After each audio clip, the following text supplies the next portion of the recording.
right. Good morning, everybody. Just as a reminder, I am recording this.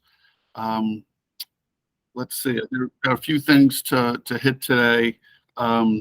Scott, are you with us yet? Yes, I'm here, Joe. All right, great. Let's why don't we start off with DHCD and see what kind of reactions we got from OPC's and Montgomery County's filings. I think those were the only two parties that submitted any kind of written comments. Did you have any initial reaction to that, Scott?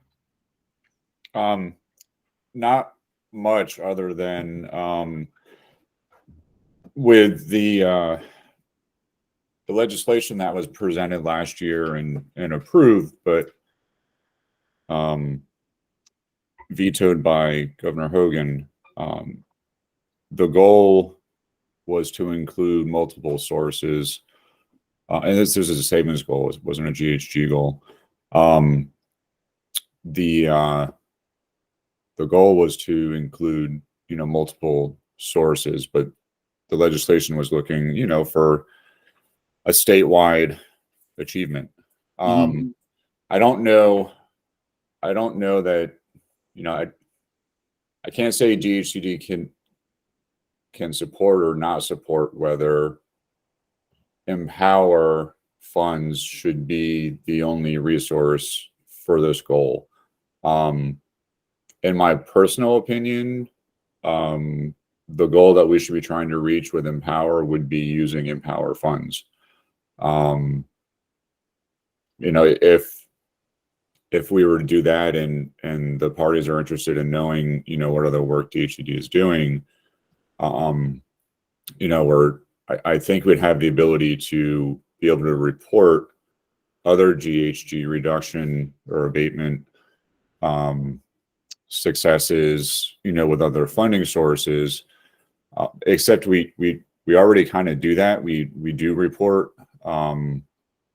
leveraged resources when we do our semi-annual reports. So we kind of already report, the opportunities that we're utilizing. Certainly we don't do it in a GHG abatement format now, but that may be something that, we could or may have to do going forward. Okay. I don't know if I have much more than that to say. All right. Thanks, Scott. Did anybody else have any reactions or thoughts on either OPC's or Montgomery County's comments or what Scott just had to offer?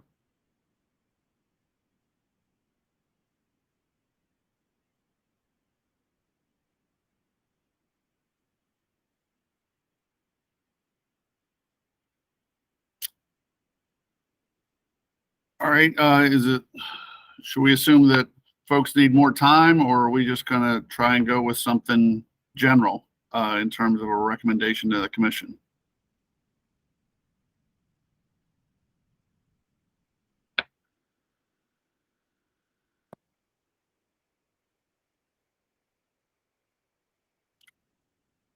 Yeah, go ahead, Jim.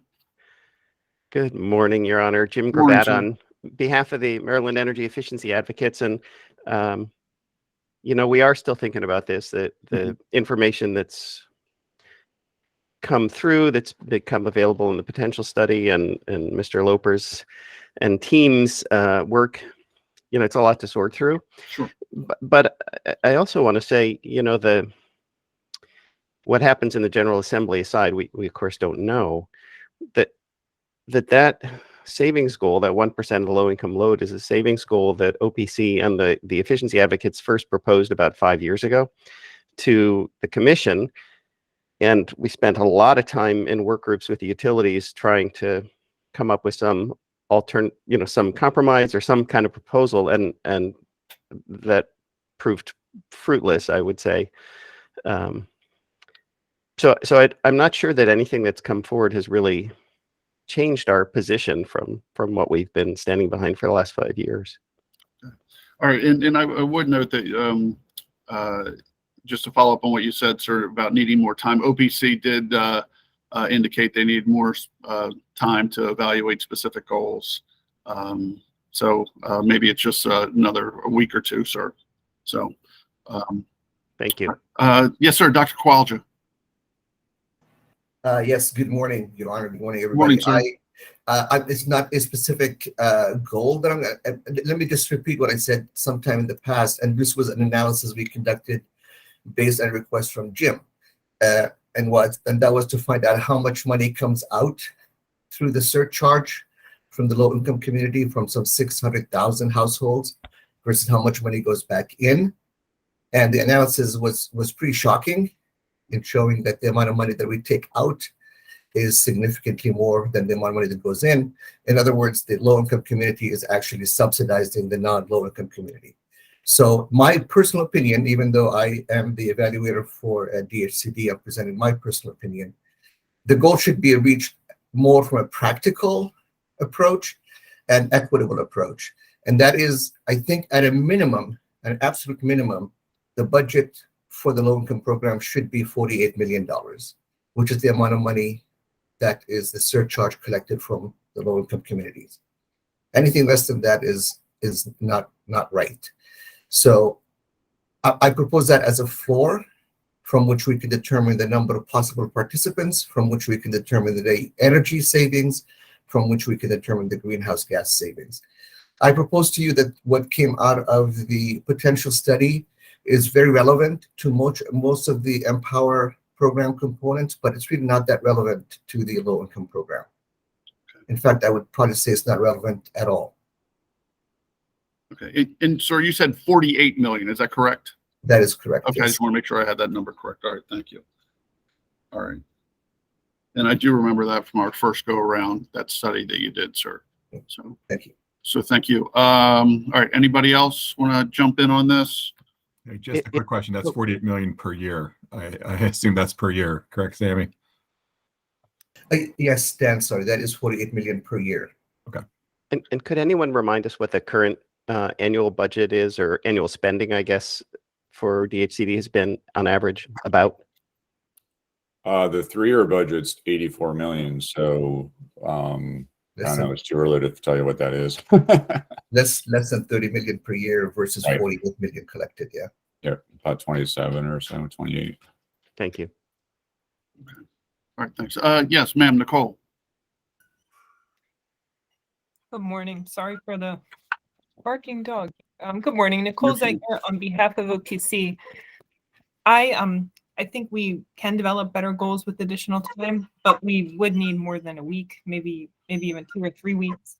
I know we received some additional data from AEG, I believe it was last week, and that allowed us to do a better analysis, but we would need additional.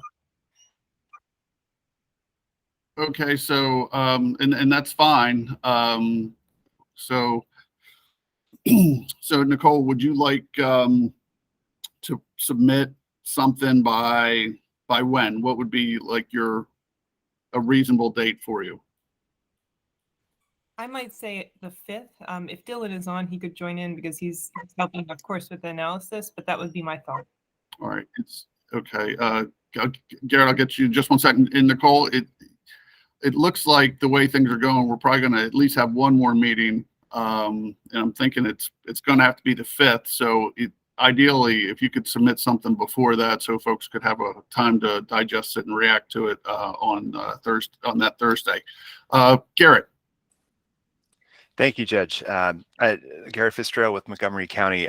I would just say that the proposal from Sammy. So I haven't not super familiar with the study. I haven't looked at the details of that, but the concept of setting an absolute floor at the amount that lower income customers are paying in, I think makes a lot of sense to me. And I would hope that we will end up going beyond that floor. We've had this practice of lower income families subsidizing non-lower income customers for quite a while, and it really should be the opposite. It shouldn't even just be that you get out what you pay in for that segment. So I would definitely support that as a starting point, and look forward to being able to do some analysis around what can we do with that kind of budget and bigger budgets. Thanks. All right. Thank you, sir. And Dr. Qualja, I don't know. I remember your presentation on that. Do you happen to recall like a ballpark time frame of when you did that, or when we may have discussed it in the work group meeting? So if anybody wants to go back and take a look at it. I would be happy to send the analysis back to the entire group. Okay, great. That'd be fantastic. Thank you, sir. Joe. Yeah, on the multifamily side, there's a significant amount of the tenants that are not low income, and so I'm wondering whether the 48 million would account for, as a floor, is maybe under compensating the limited income community. That's an issue. Scott, I don't remember. I think you may know what the percentages are in terms of non-low income people in multifamily, but So I can't give you a specific number, but the if a project comes through as a straight energy retrofit, the minimum criteria is 20% of the units have to be at 80% AMI. But if projects are coming through DHCD for financing, as kind of as a requirement, it's almost the other way around. About 80% of them are low income, but there's very few projects where every tenant is a low income tenant. yes, I was just suggesting if y'all that it might be something to consider that would bump that number up, since part of that low income, part of that current budget is going to people who are not low income. Yeah, I mean it's a reasonable thought, and it's extremely difficult for us to be able to parse out, the individual tenants on who's low income and who's not. It's not to say we can, it's just that it's very difficult in some projects. Some projects actually may not even allow us to. Dylan.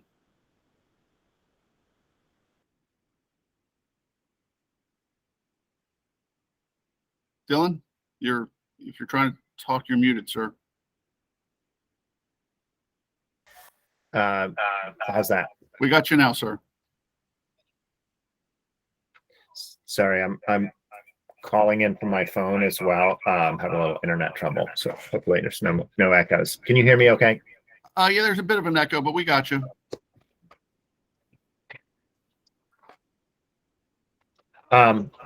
Sorry about that. You're on Dylan Voorhees with BEIC, working with OPC. Couple quick comments. First of all, I don't know that Sammy would disagree with this, but that floor is really a floor. That's sort of a do no harm level, and that's not really equitable. We know that low-income households in Maryland suffer from some of the highest energy burdens in the country, in some parts of the state. And this, that I think is a really important measure of equitable outcomes. And I think that the program should be aiming to improve energy burden, not just do no harm from a state program. The other just data point I wanted to put on the table is, I believe it was last year, we did some analysis for OPC that was pretty quick, but we estimated what it might cost in DHCD budgets to achieve the 1% savings goal. And I believe the number we came up with was approximately $90 or $95 million in an annual budget. So I think that additional analysis would be important to that, but that's just sort of another reference point, the sort of order of magnitude, what it might cost to achieve that savings goal. All right, and thank you, Dylan. And I also vaguely remember that as well. Is that something that you could send around to the group if you have it handy, just for their reference, to refresh some folks' memories? Yeah, we can. All right, excellent. Thank you, sir.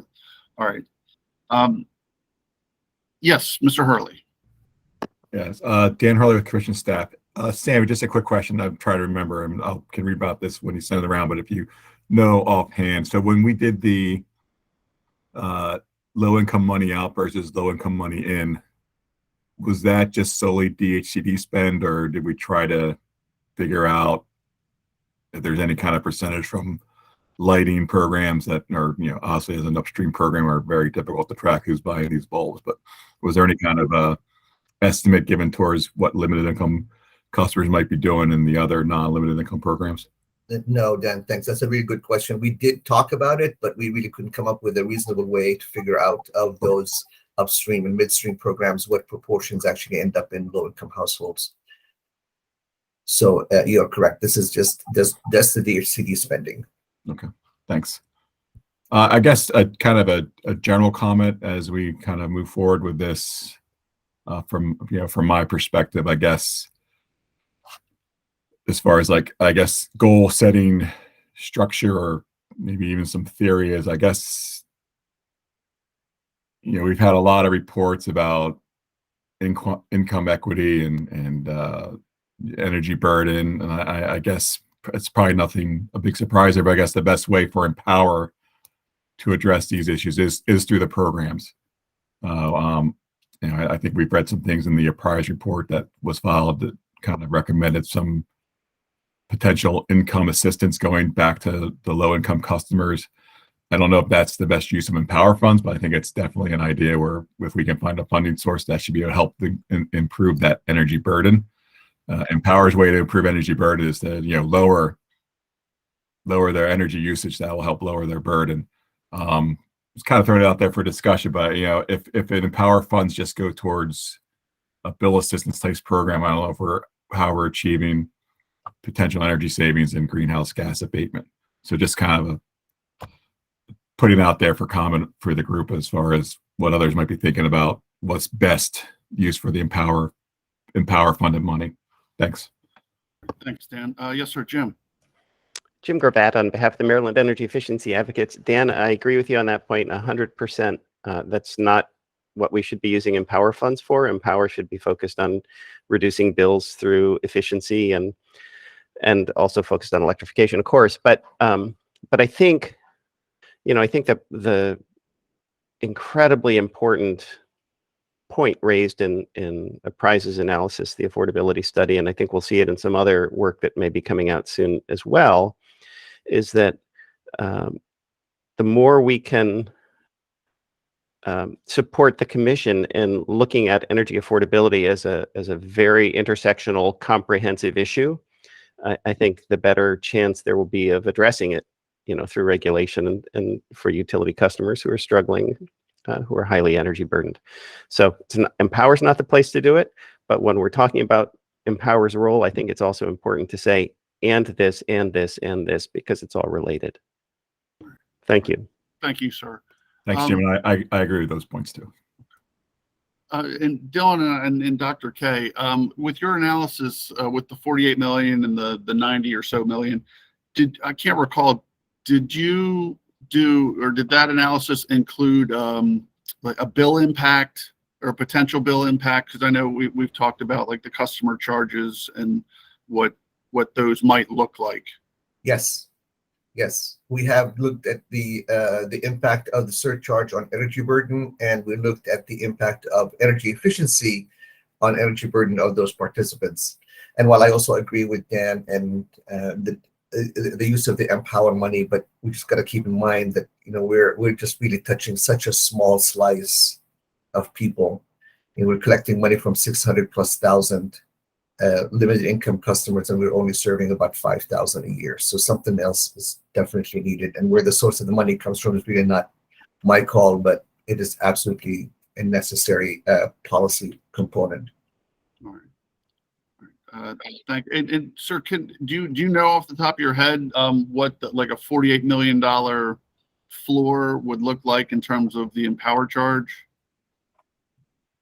No, but I can easily do that. Okay. But I can also tell you that 48 million, as a practical matter, is some 70% increase in the current DHCD's budget.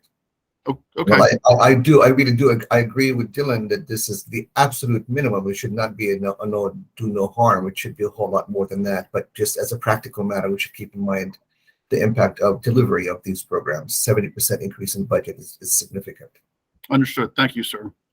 But it's, to be clear, this is not a 70% increase in the surcharge or anything like that, because DHCD's budget is a relatively small portion of the total Empower budget. No. Sorry, no. It's 70% increase in DHCD's budget. So I'm Right. just talking about the ability of DHCD to deliver that level of program commitment. The other thing, if I can add, Your Honor, is that the recent affordability study that DHCD submitted, that Apprise had done, looked at, I'm trying to remember the details. The general conclusion was that a significant increase in DHCD's budget would not have a meaningful deleterious impact on the energy burden of low-income customers. So the surcharge would go up. Of course, people would have higher bills if to pay for the surcharge minus what the benefit of the energy efficiency would be. So that's why that bill impact is quite tricky, because you have a positive bill impact and a negative bill impact.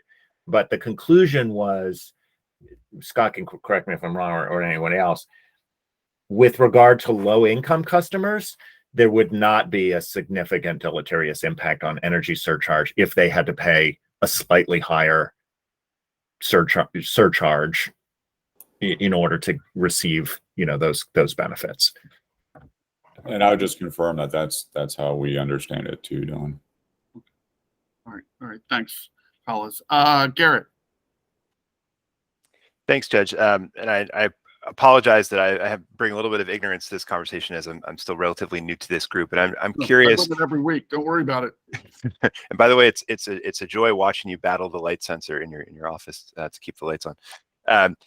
I'm curious if it's been discussed in the past with this group, or if it's even part of the scope of the conversation here, and if it's even possible. But as you know, in government, we tax folks at different rates based on income, and I'm curious if there were to be a recommendation to expand the scope and budget of Empower, especially the DHCD programs, would it be a thing that we would consider advocating that the Empower surcharge itself be applied differently to folks at different income levels?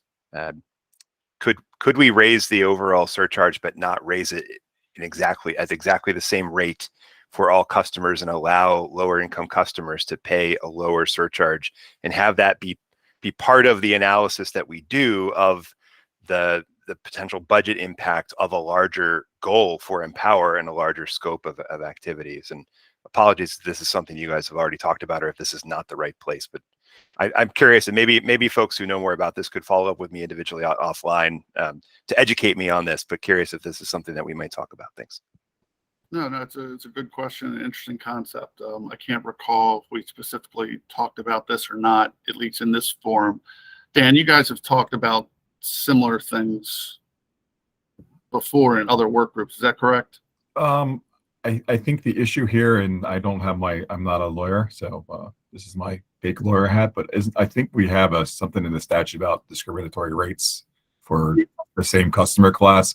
So I guess we would need to figure out what kind of changes to the statute or law would be required to allow us to, again, not a lawyer, so maybe there's interpretation there that someone with a better legal mind could figure out if we could do that outside of a change in the statute. But yeah, I think that's where this lower rate for limited income customers, because I don't want to say hit a wall, but I think that's kind of where we kind of let it lay. No, you're correct on that statute, and I'm somewhat familiar with it. I haven't looked at it recently, but I would imagine if we're going to try to have a different rate for low income customers for Empower, the kind of the same thing would apply if we were trying to create a low income kind of customer class, which I think has been discussed in different forums. Right. Yeah. So I'm happy to take a look at that, Garrett, and give you my 2 cents to see if that's something that we could do at the commission level, or if it's something that would have to be run through the legislature. All right. Anybody else have any thoughts or comments? All right. So it sounds, in a nutshell, it sounds like folks need some. Yes, sir. Scott, I'm sorry. Sorry, I was just going to also mention too that it's our understanding that Delegate Charkoudian, who introduced the low income legislation last year is going to reintroduce it again this year. We don't know anything more beyond that. But it's our understanding that that'll be coming through legislation again this year. And we have a new administration. And we have a new administration, right? So that's from, our if we could look in a crystal ball, our assumption would be that the legislation would probably pass this time around. But obviously, we don't have a crystal ball, and we don't know what will really happen, and we also don't know what will change in the legislation. But I want to let the group know that we've gotten word that it will be going through legislation again this year. All right, thanks, Scott. That's good to know. Let's see. Edward just asked for the link for the affordability study that's been referenced, and Ed, I think Dylan and Dr. Qualja will send those around either when they have a chance during the meeting or maybe during our break. All right. So in terms of DHCD, it sounds like folks need some additional time, which is fine. But I have to kind of set like a hard deadline of Wednesday the 4th. January to have any kind of comments, and if you could, to the extent you could have them in by say noon, so folks could at least have an opportunity to review them before meeting on the 5th, that would be ideal. Does that work for everyone? Yes, sir, Scott. I'm sorry, I have a question. It's really for the group, and maybe it's been decided, but maybe not. So we're talking in terms of a greenhouse gas abatement goal, a GHG goal. What exactly is that going to mean? Is that going to be a specific level of, CO2 or NOx or a combination of both? What are we actually going to be looking at when we're considering what a goal is going to be? Fair question. How it's going to be measured? OPC, Montgomery County, Dan, you guys have been the most active here, or Mr. Gravatt, do you have any thoughts on how the goal should be measured?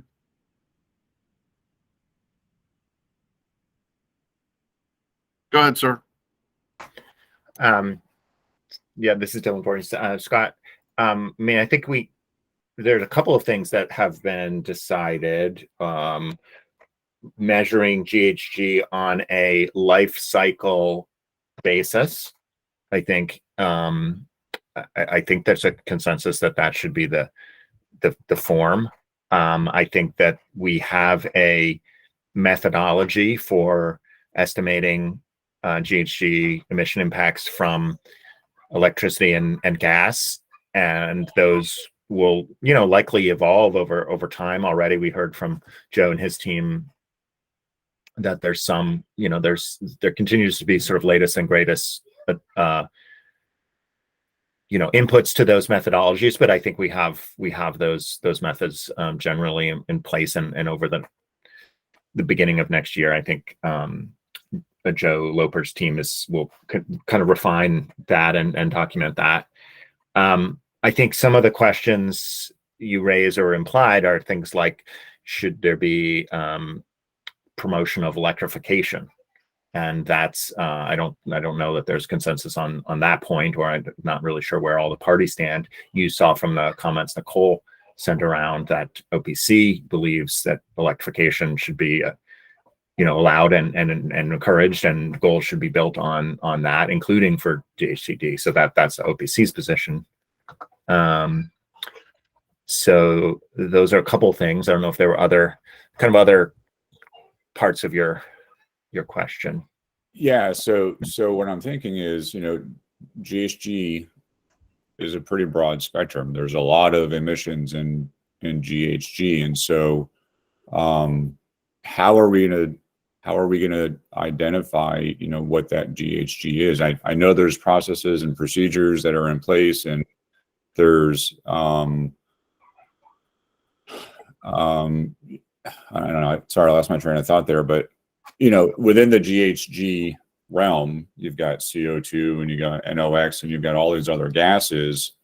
You know, are we going to be focusing, and this would go for the utilities too, when we're talking about GHG, are we talking about, you know, just CO2? Are we talking about, you know, NOx? Are we talking about other measures? What is that measure that we're looking at? What is that, you know, that Yeah. emission we're looking at?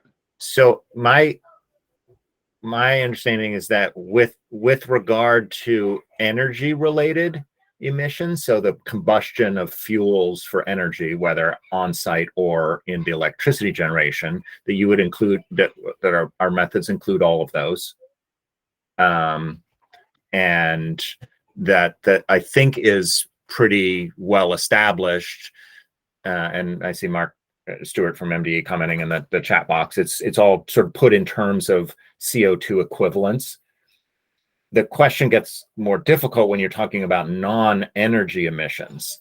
So, you know, fugitive emissions from refrigerants and embodied carbon in building materials, those kinds of things. That is where it starts to become difficult. But in terms of which greenhouse gases, I think it's all of the greenhouse gases that we have sort of numbers for from the combustion of energy. And I don't know.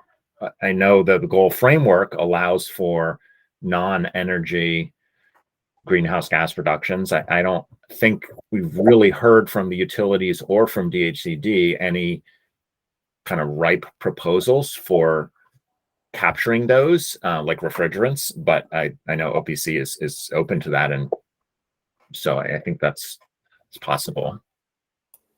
Yeah. Okay. And so, you know, having the conversation helps, and you know, I think my understanding has been CO2, but then also, you know, looking at Joe Loper's calculator that was sent out, not only is CO2 in there, but there's also, you know, SO2 and NOx. And Yep.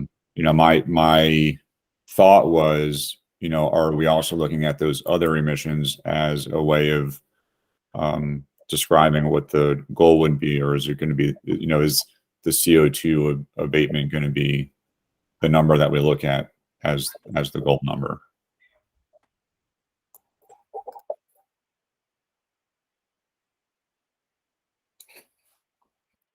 All right, Joe, go ahead, sir. Yeah. So we have a couple different things floating around that we're happy to reshare if people haven't seen them. A lot of this goes through the evaluation advisory group, but we have a calculator for emissions, which is time-based, 4-period. We are playing with additional granularity on those periods, including some 8760. And so that's in process, but we have drafts that we've sent around and welcome anyone who wants to look at them and comment and weigh in. In those calculators, we've done them, set them up where we can, per the MDE question, so that they can be used. We can apply either the reference case, MDE emissions intensities, or the policy case. And the reason we need to do that is because we have a little bit of disconnect going on.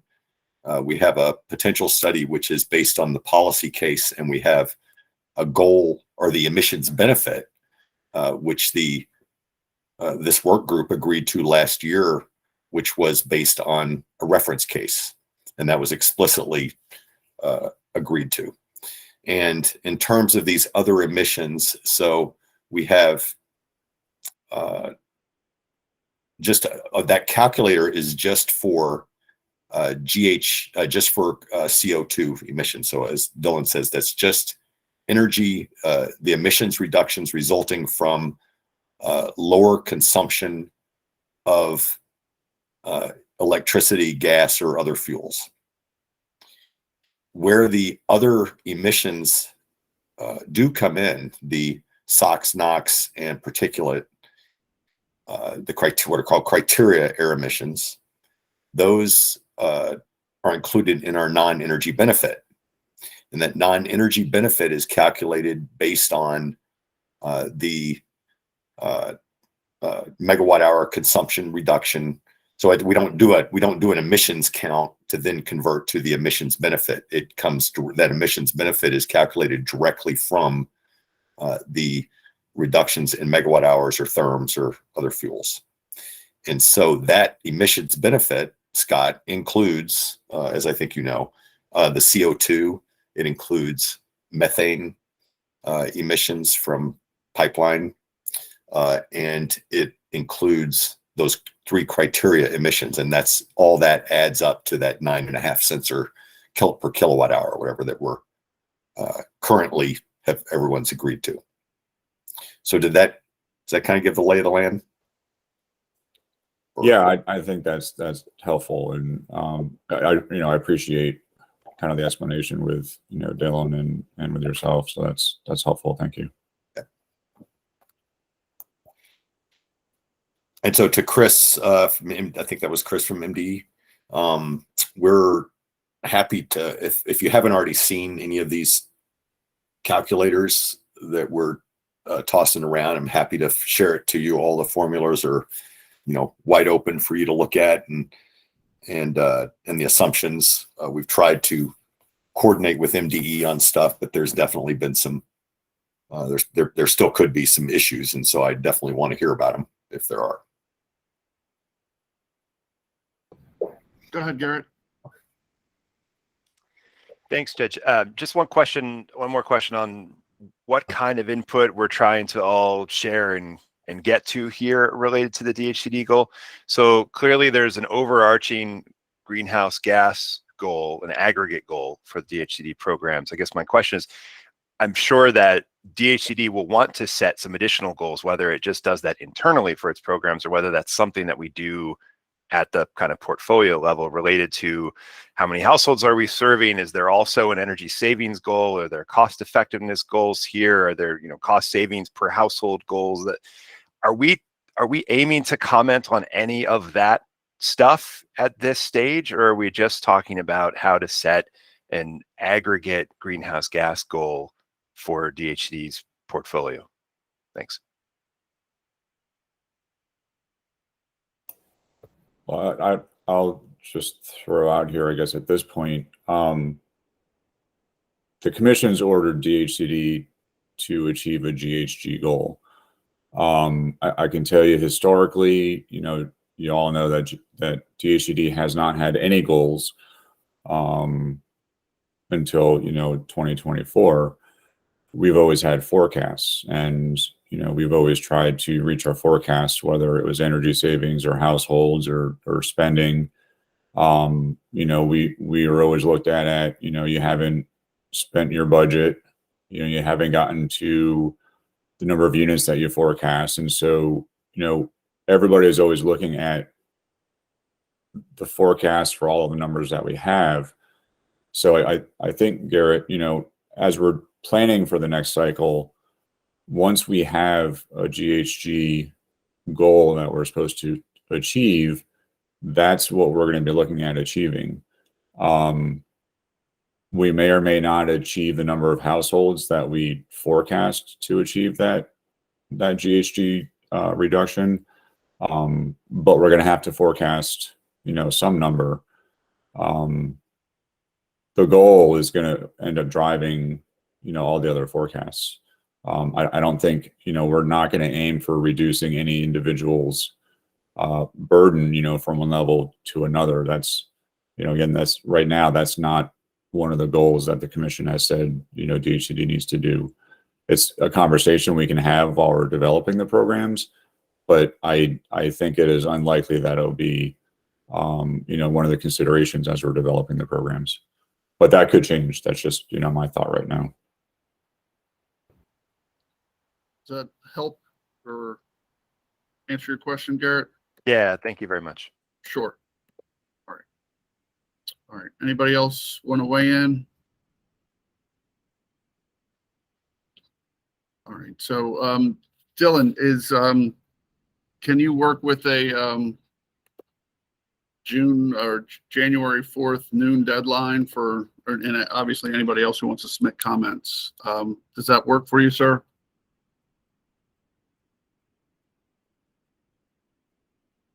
I'm counting the days between now and then that are not weekend or even minimal vacation days. We'll do whatever OPC wants and needs us to do, and I'm sure they're committed to getting something additional to you on that timetable. Okay. All right.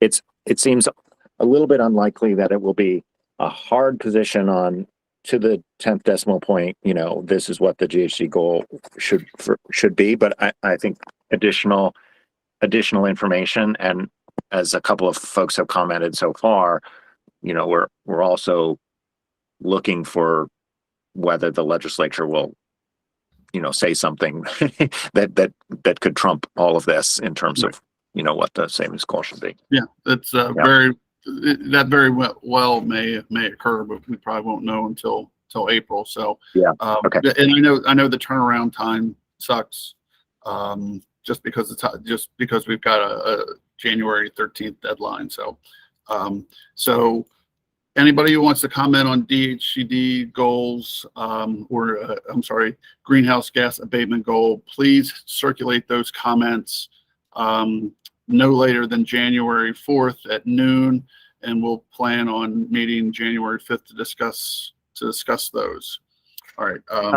Your Honor, can I ask? I logged on just 1 or 2 minutes late, so maybe I missed something. Are any of the utilities individually or jointly planning to comment on what low income goals should be? Do we anticipate that or no? Based on what we received, it was only OPC and then Montgomery County touched on it.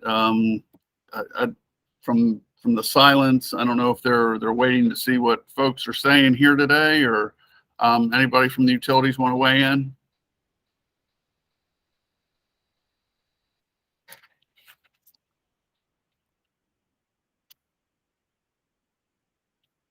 Sounds like you're leading the charge, Dylan. Well, I'm sure OPC is interested in making its positions known. If folks are waiting to see what OPC's positions are before commenting, that has us kind of working over the holiday to then have people say, we need to react to this. So Right. I'm looking for a kind of an equitable process. But if parties don't have any comments, then of course that's their right. Right. Yeah. Again, anybody from the utilities have comments on it, or are you agnostic? Don't care? Still developing? Can anybody give us a wag one way or the other?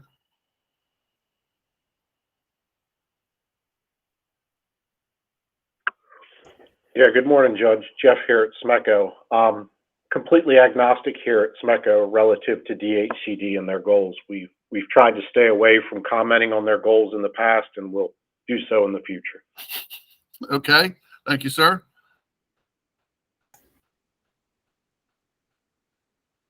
Good morning, Judge McLean and work group members. Brent Belay on behalf of BGE. I'm new to this work group, so I just wanted to introduce myself. I'm told that we are agnostic on this as well. Okay. All right, that seems to be the going theme, and welcome aboard, Brent. Good to see you. Thank you.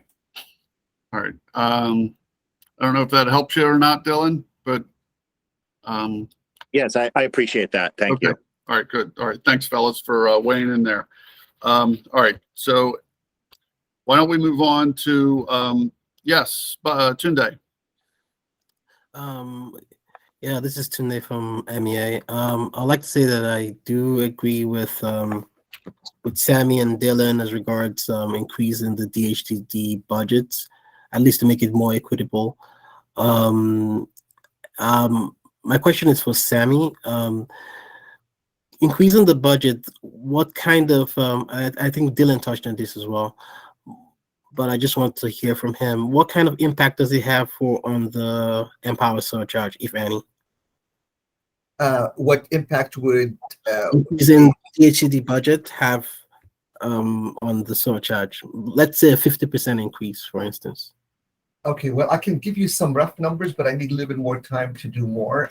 I'll tell you that the current surcharge is approximately 80 to $100 annually is the cost to limited income customers, and that produces $48 million a year. So if we were to go to a $90 million budget, it would simply double unless we can figure out, like was Garrett was saying, that a different allocation of that increase in the budget. And as far as the energy burden itself, it's a bit more complicated than that. But the absolute surcharge amount is pretty straightforward. So you're saying the surcharge would double? Because currently 80 to $100, depending on which utility you're in, is what you're paying as a limited income customer. Mm-hmm. So if you go from 48 million to 90 million, yes, the surcharge will double. But Sammy, that's only that you're only doubling the low income portion of the surcharge, not the overall Empower budget. Right? Correct. Yeah. Just to go 48 to collect an additional $48 million. If that additional 48, I'm sorry, we currently collect $48 million. And if we go with possibly the 1% reduction in consumption that leads to $90 million surcharge, the additional $40+ million, where's that going to come from? Is it? I imagine it's collected equally to the current 48 million. If that is the case, in a similar percentages, then the surcharge on limited income customers will double. Unless I'm missing something in the math, Dylan, I may be. It's too early. Sorry, I know it's so early out there, Sammy. And maybe I am. It's not. I don't have an excuse here. It's Jim on behalf of the energy efficiency advocates. But the DHCD budget is only a portion of the overall surcharge. So if the DHCD budget doubles, the overall surcharge isn't going to double. That's correct. I'm assuming, actually, when I say double, let me just, I confused everybody. I apologize. I'm actually starting from the floor. I'm not starting from the current budget. The current floor is, I'm proposing to you should be 48 million. And Dylan was saying that is a do no harm budget, and it should be a whole lot more than that. I agree. Yep. And it should be probably double that number. But if it's 90 million, then we need to collect an additional $42 million or so. Yep. Yeah, and the annual total Empower budget is what, $400 million? So somebody has that number off the top of their head. It's let's just call it $400 million as sort of annual program expense. Yeah. Adding another 40 million, that's a 10% increase. So, I think to Tunde's your question, to talking about these very broad numbers, talking about maybe it's a 10% increase to add a $40 million, budget. That'd be my approach for early morning or even mid morning kind of on the phone math. And it's even earlier for Sammy too. I see what you're saying. If you're only adding 40 million to the total Empower budget and spreading that 40 million over everybody from Empower, not just the limited. Yes, you're right. Yes, going to have a 10% increase. Okay, that makes sense. Thank you, Dylan. Right, and of course, hopefully by increasing that budget, we're increasing participation, and participating customers will have lower bills. So we have to balance that out too, to add a little more complexity to the question. Yeah. Yeah, if you increase the budget, we'll get to more people, Dan. All right. Thanks, fellas. I think that helped me given some kind of a ballpark as to what the bill impact will be. Hopefully that'll help everyone else too. All right. Anyone else before we move on? All right. Goal structures. Several parties submitted the goal structures, and staffs and the Exelon utilities came in a little later. And it looks, based on my review of the comments, it looks like we've got 4 different proposals on the table, and please correct me if I'm wrong. We've got staff who wants to do an 80-20 split, and Potomac Edison and SMECO both support that. OPC is at a 85-15 split with MEEA, Montgomery County, and AC AAA in support. We've got the Exelon Utilities who are proposing an 80-20 split with at least 50% coming from behind the meter and power funded programs. And then finally, we have MEA at 75-25. Again, if I misstated your position, I apologize. Please jump in if I did. Hopefully everyone's had a chance to review everyone's filings. Is there any initial reactions? I mean, it doesn't look like we're, at least percentage-wise, they're not too far apart. Any hopes of movement by anyone? Yes, Bob Tunde. Thank you, George. This is Tunde from MEA. I think MEA is willing to adopt staff's position as well. I believe that since a lot of the utilities, some of the utilities have adopted staff's position, I would believe that that offers the best chance for a consensus. All right, thank you, sir. Appreciate it. So then we're down to 3 options. Yes, ma'am, Nicole. Good morning again, Nicole Zeitner on behalf of OPC. We haven't had a chance to discuss staff's position and the fact that some of the utilities have agreed with that position, but we do think it's unlikely that we would change our opinion on this. We do feel that the 85 is appropriate, but we will update the work group. Fair enough. Gosh, sorry, keeps happening. I got to move more, I guess. All right. Anybody else? Yes, Jim. Jim Gravatt on behalf of the Energy Efficiency Advocates. And Your Honor, I just want to observe, I think the Exelon Utilities proposal or their clarification that they sent out maybe yesterday, it is quite different from the other positions because they keep that 80-20, but they're only saying a minimum of 50% is funded through Empower. Yes, sir. You're correct, sir. Okay. Yeah. Thanks. And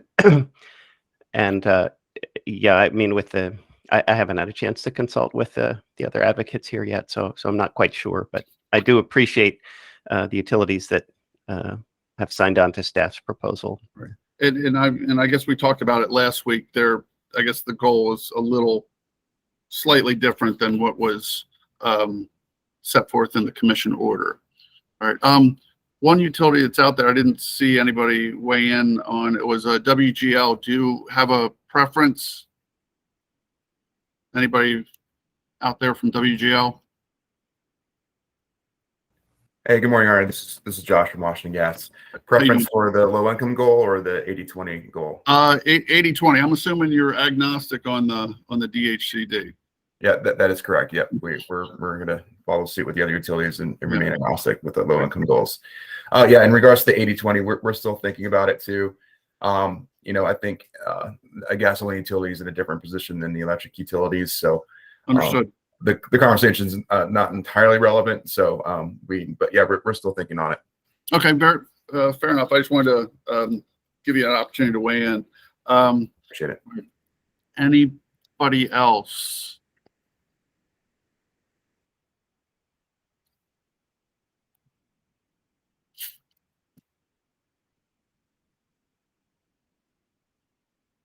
All right,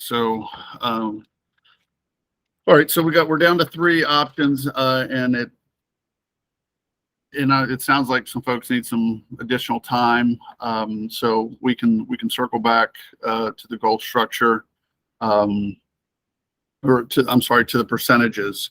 Let's see.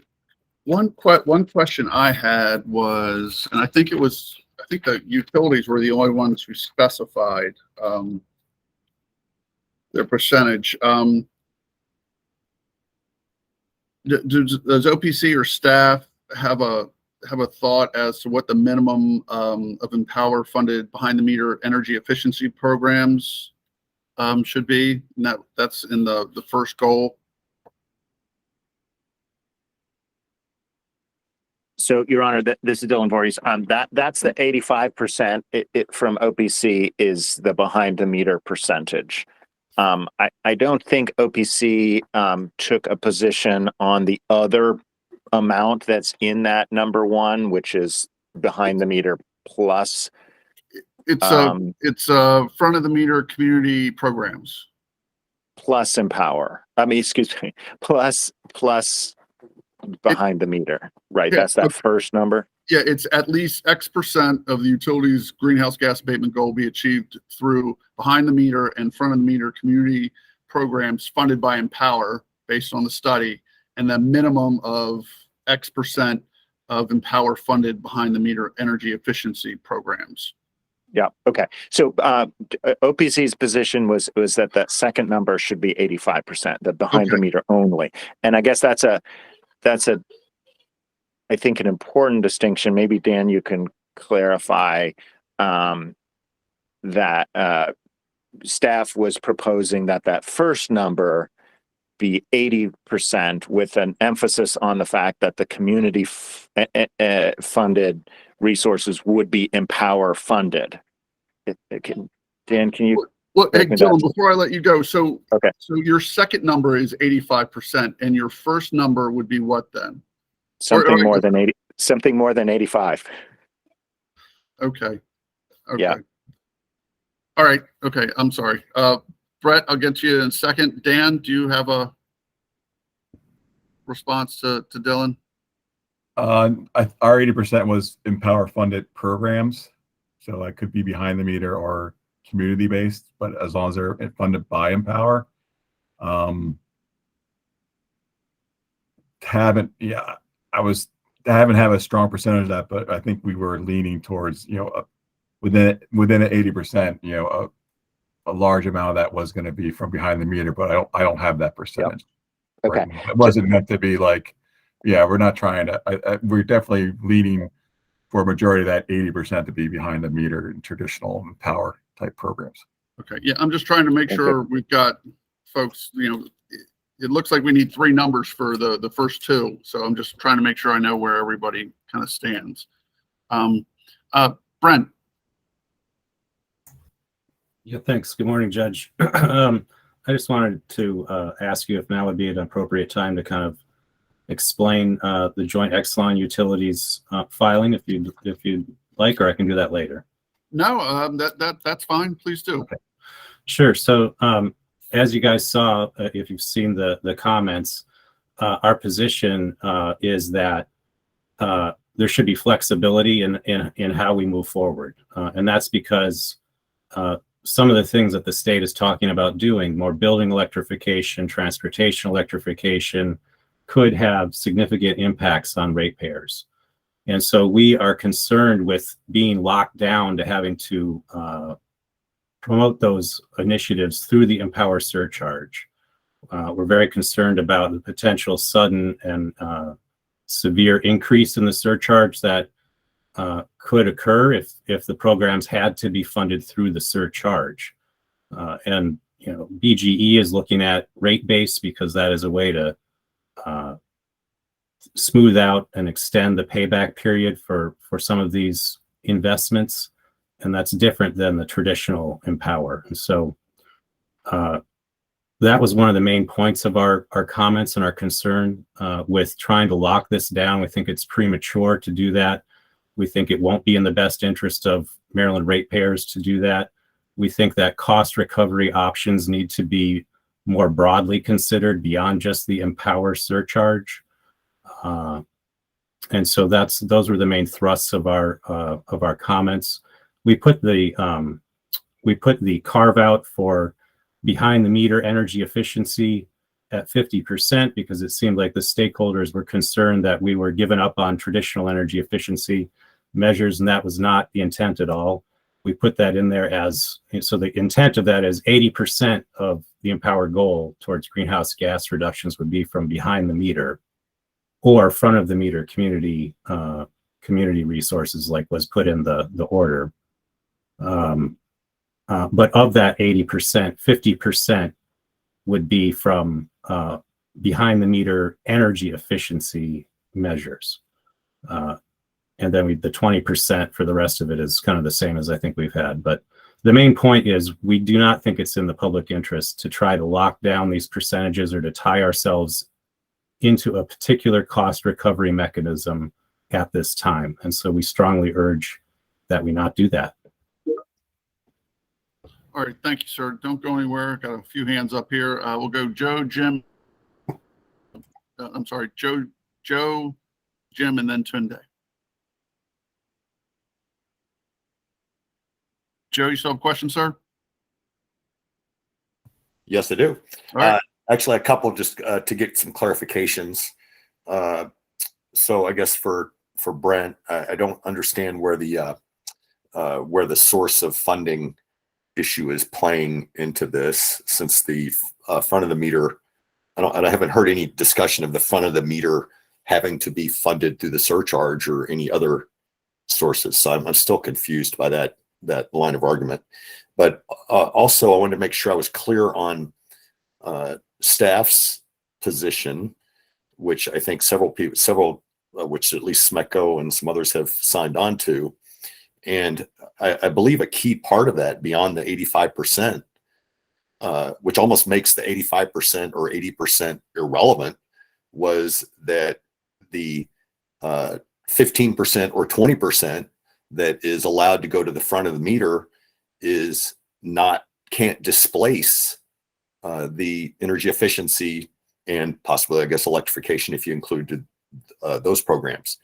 And so that's a big one. And I saw, unless I was misreading it, Dan, that was I think a very important, I would say, enhancement in the thinking on all this.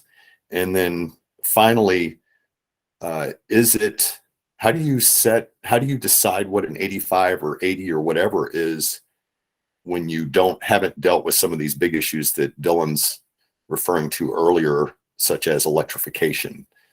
And so, even if you did come up with that percentage, is it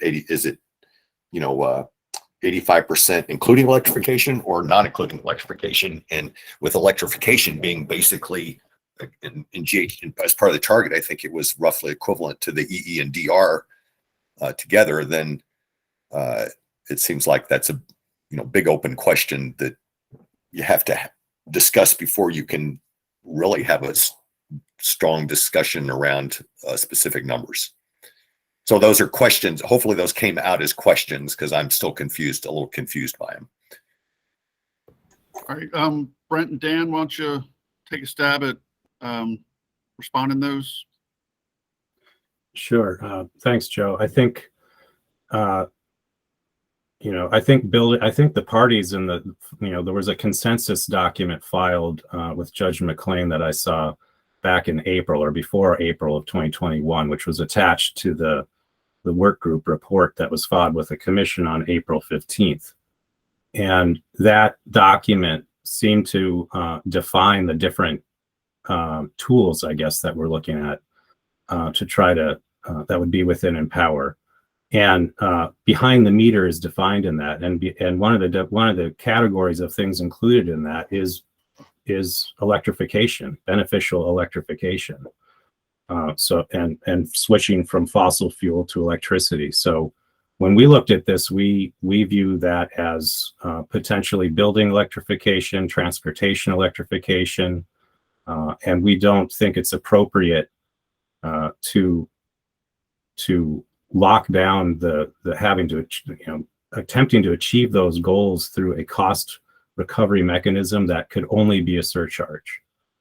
So we think it's appropriate for the utilities to be able to include those sorts of programs in base rates, but that those sorts of programs would still be able to count towards greenhouse gas savings goals in Empower.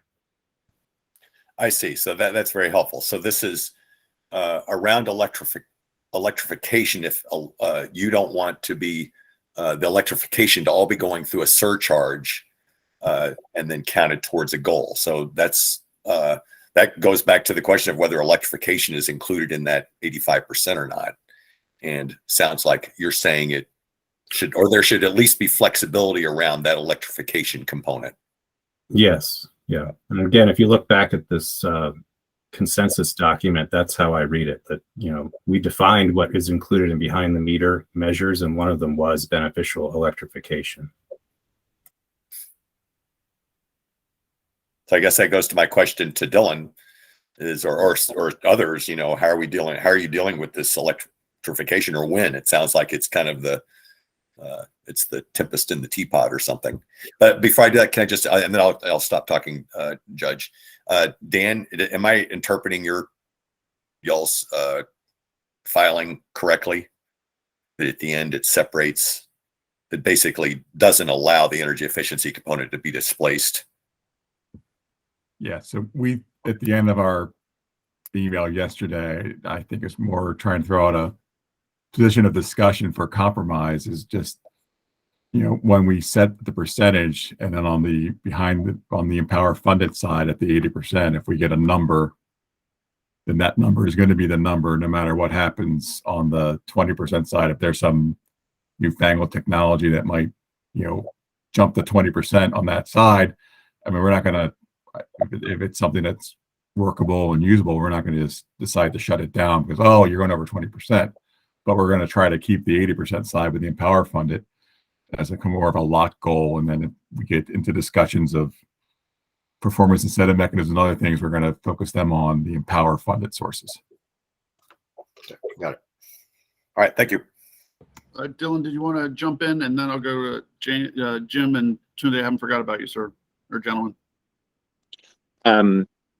So Joe, your question is sort of what to do about electrification. I believe OPC's position is that we should be including electrification potential and programs in the goals. We got a lot of useful information. We're still kind of processing it in the potential study about opportunity for electrification, and think that should be, you know, part of how you construct some goals. So you know, yes, some of it's new, but there's always been new elements to Empower. We've tried midstream.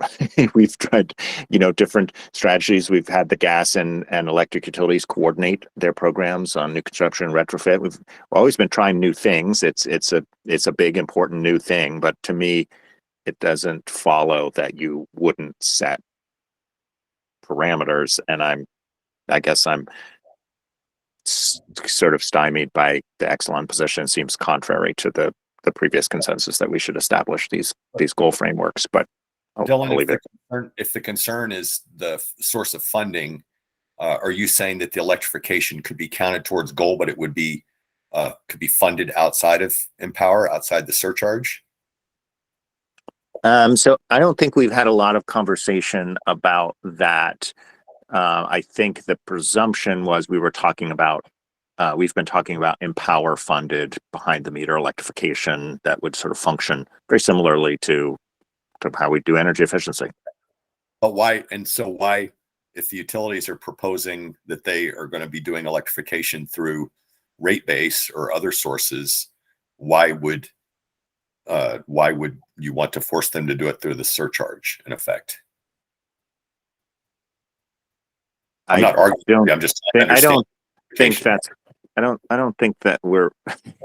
Well, first of all, this is the first time we've heard about that concept of doing behind the meter electrification through base rates. So OPC hasn't.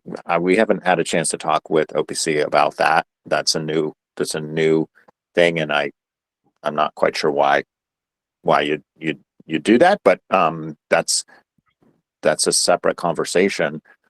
I think OPC has said pretty consistently that the utilities should pursue greenhouse gas saving opportunities in their rate cases. Some of them they should be obligated to do. If there are other ideas, they should do those and bring those ideas forward. And those are things OPC and other parties can evaluate.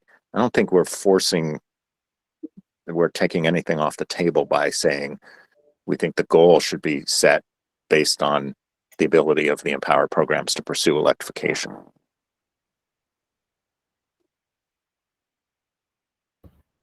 All right, we'll go Jim and then Tunde, and then we got a couple other folks. Thanks, Your Honor. Jim Gravatt on behalf of the Maryland Energy Efficiency Advocates. I'm a little confused. No surprise there. Because Brent was talking about, I thought both vehicle electrification and building electrification, and maybe I've just missed it, but I didn't realize that we were talking about vehicle electrification in power as well. Maybe we are. But so part of the reason I'm confused, though, Brent, and I know you're new to this process, is because BGE has, it seemed to me, argued pretty consistently against having to do much building electrification. So I'm not sure why that would really have much impact on the surcharge if you weren't planning to pursue it. But my question is, if something is funded through Empower, given order that came out a few months ago from the commission about expensing rather than amortizing Empower costs, the company wouldn't earn anything on that. Is that correct? But if you rate base it, you would earn a return at presumably.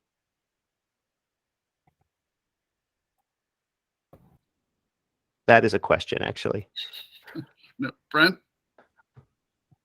Sure. Well, I guess that depends on whether the commission allows for the, for the utility to earn a return. It's not guaranteed. Right, but if you put it in, but your presumption is that if you rate, sorry, Your Honor, your presumption would be that if you're going to rate base something, you're not going to do it unless you're going to get a return on it. I imagine. Sorry, I'm sorry, Your Honor. no, we had the same kind of questions, but is that fair to say, Brent? I mean, if it goes into rate base, the utility gets a return. We'd certainly expect and ask for that. That's true. But the point here is that, and Ace, so a couple of your points. The BGE has the E3 study that's come out. We haven't said we're opposed to building electrification. We're in favor of a hybrid approach. The study found that towards electrification and abatement of greenhouse gases, that a hybrid approach is the most cost-effective and easiest way to meet the state's goals. And our primary concern here is we think that there needs to be flexibility so that there can be building and transportation electrification efforts that could be undertaken by the utilities if that is in the public interest, in a way that does not cause a surcharge to jump. And by the way, since this order came out from the commission in June, there was a subsequent order in August about cost recovery and Empower. And that order in paragraph 25 basically says, look, folks, historically Empower costs were all through a surcharge, but now we are interested in hearing all options on the table, including rate-based options. And so the Exelon utilities looked at that order and feel that it is appropriate to consider that message from the commission as we are considering how to meet our greenhouse gas goals as a state moving forward, and how Empower fits within that, and what will be in the best interests of ratepayers. Hey, Brent, what was that paragraph again, sir? 25. Thank you, sir. Appreciate it. All right. Hey, Chuck, can I jump in there just real quick on? So those proposals were filed by the utilities and comments were filed by other parties, and it's in front of the commission right now. So, we don't know what the commission is going to decide yet. And it was kind of part of yesterday's Empower surcharge, filings at the admin, that discussions of amortization and things like that. But, I guess maybe we're going a little blind with this until we know exactly how the commission wants us to treat the recovering the unamortized balance going forward and reaching an expensing model of Empower by the end of 2029. So I guess when we get that order, we'll have a better feel for how we're going to recover at least costs through the Empower surcharge. All right. Thanks, fellas. Tunde and then Chris. Thank you, and this is Tunde from MEA. I think what's missing in all of this conversation is we really are walking in the dark because we don't really know the effects of whatever goals are going to be set on the rates. And even though I do feel like the BGE proposal sets the behind the meter limits. I mean, that's an effectively 40% limit, which I think it's pretty low. I mean, it's quite low for the program. We do think that the 75 to 80% for behind the meter programs offers a more reasonable target. But then again, like I said, it's still a little bit, we're still a little bit walking in the dark because we don't know the rate impacts of these goals. I have a question for Brent. I'm wondering what kinds of, we've heard a lot about FTM community programs, and what's an example of that that's going to take over, they're going to take like 40% of, your targets? I'm not sure I understood your question. What is an example of a community front of the meter community program? Yes, what's an example of front of meter community program? Because based on your proposal, it's gonna have an effective 40%, at least 40%, right? No, I don't think so. I think so. We were first of all, the definition of community or front of the meter community programs, I think is included in the consensus document that several of the parties signed on to here and submitted to Judge McClain prior to the April work group report. So I would point to that. I don't know off the top of my head. I can't give you an example myself. Maybe some of my subject matter experts could, but I would point to that document. That's in the PSC's docket for this case, and it's attached to the work group report that Judge McClain filed on April 15th. Okay, so Laurie just commented that the community solar project. So, so just to clarify, I don't think that our 80% goal, we were following the structure, the consensus structure that was submitted to Judge McClain and accepted by the commission. And that goal, the first goal, said X% of behind the meter and front of the meter community resources. So we were just following that language. Yeah, I understand that, but that's you said at least 50% should come from behind the meter. So you have another 50% potentially coming from FTM community projects. So effectively, you could have 40% from behind the meter, another 40% from front of the meter community projects, with the remaining 20% coming from FTM utility projects. Yeah, let me try to clarify. I think what we're saying is, hypothetically, you could have that breakdown. I'm not sure I'm following you, but let me try to let me try to clarify what we're based on your proposal. Let me just clarify what I'm saying. Sure. Based on your proposal, right? You have 80% for behind the meter and front of the meter community programs. With at least 50% of that being behind the meter programs. Is that correct? So effectively, you have a 40% behind the meter for behind the meter programs on your at least 40%, right? So hypothetically, you could have 40% behind the meter, 40% FTM community programs, and another 20% FTM utility programs. That's what I'm pointing out. That's why I'm like, 40% is a huge number for FTM community programs. So I'm wondering what's going to fill that space if you have that. This is Lori, and if I can jump in, I'm wondering if the confusion is that of that 80%, some of the behind the meter could be electrification that is not energy efficiency, right? Just because you're electrifying a building, we're going to put in efficient equipment and other things, but there will be other greenhouse gas abatement opportunities, whether we retrofit or it's a new building, than putting in a more efficient electric water heater or HVAC system. So it is recognizing actually the potential not only for in front of the meter, but that there may be behind the meter greenhouse gas opportunities that are not necessarily going to produce energy efficiency. Thank you, Laura. Chris, you had your hand up for a long time. Do you still have a question or a comment, sir? Actually, yes. As the comments were evolving, my points got less and less. But anyway, good morning, everyone. First of all, is on behalf of Exelon, and Lori just jumped in and said one thing. And the only other thing that I wanted to add is just that we will be transparent as we have been in the past. The point of this is to try to achieve a very big goal potentially for Maryland's energy policy. Exelon Utilities are trying to present a comprehensive plan and think through the implications of that comprehensive plan and give ourselves flexibility to achieve it. I think that's what we're all here together to do.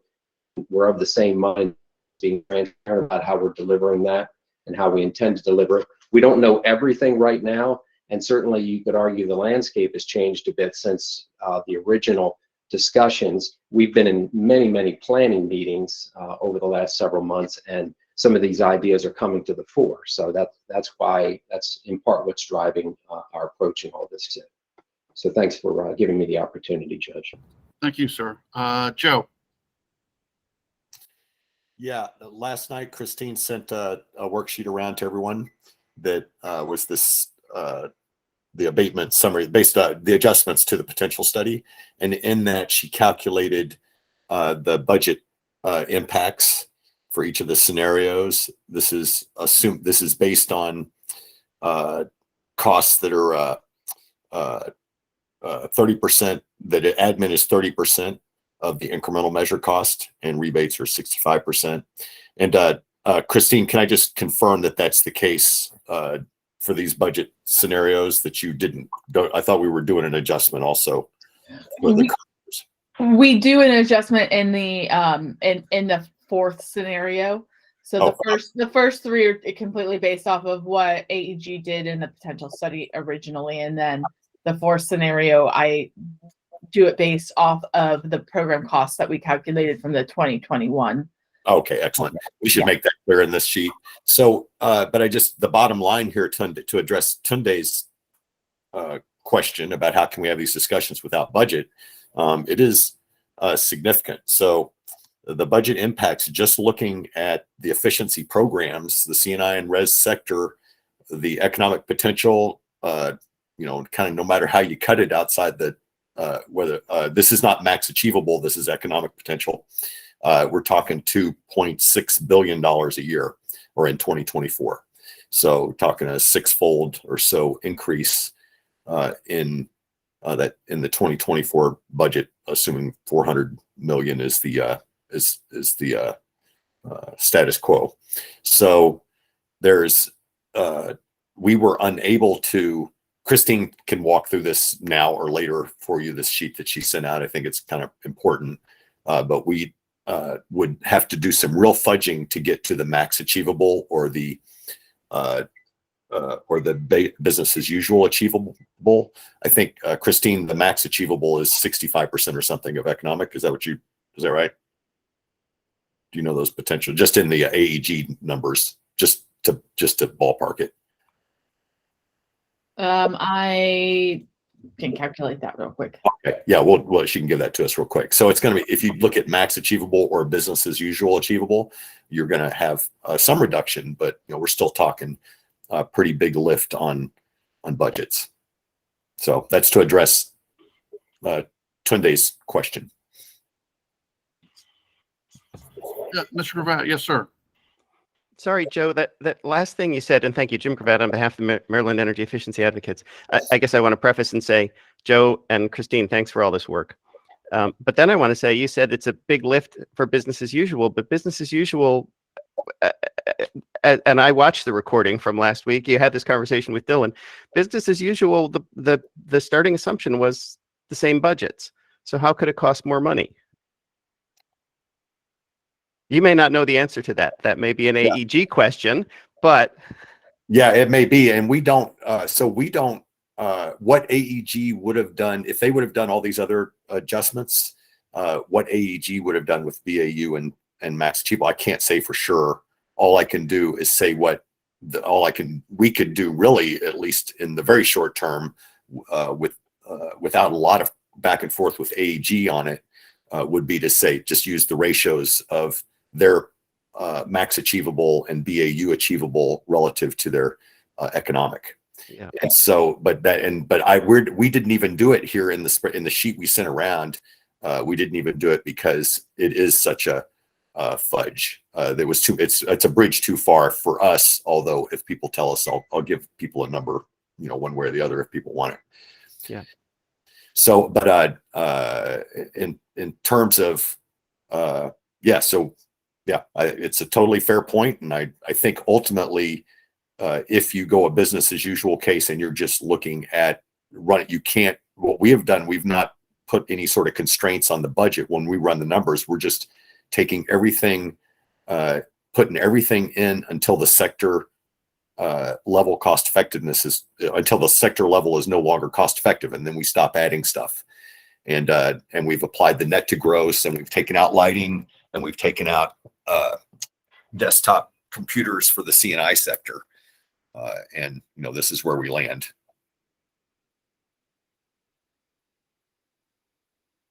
And Judge McLean, I don't know if this is a segue for Christine to just quickly walk through those numbers, but I think they are pretty critical to the discussions. Yeah, before we do that, does anybody else have any questions for the utilities before we segue? Go ahead, Garrett. Just one question for the utilities. In the utility proposal, that 50% line, a minimum of 50% will be achieved through behind the meter energy efficiency resources. Is that using the term there, behind the meter energy efficiency resources, is that meant to draw a box around non-electrification resources?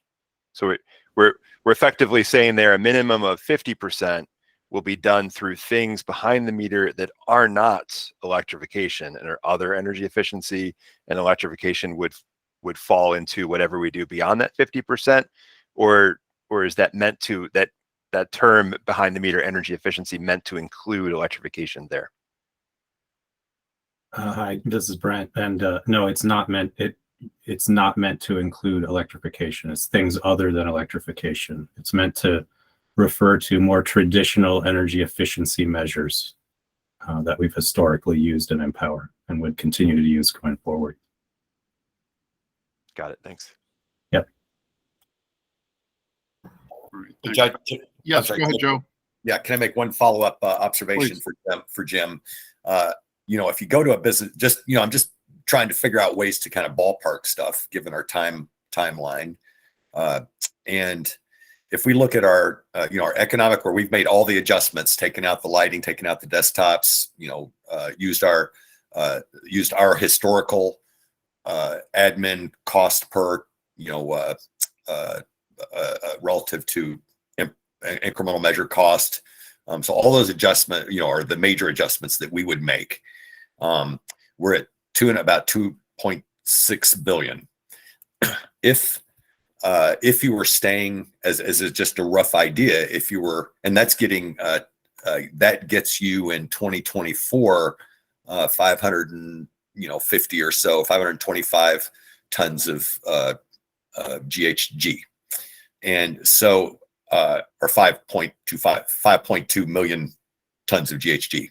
And so if you were to cap your budget at 40 million, that's 1/6 of this budget. You figure you're going to get your low-hanging fruit first. So let's say that it takes that you get half of the savings from it. That would probably be a reasonable ballpark. And that gives you an idea. So you're getting about 3 million tons of GHG reduction from a year of programs for 400 million.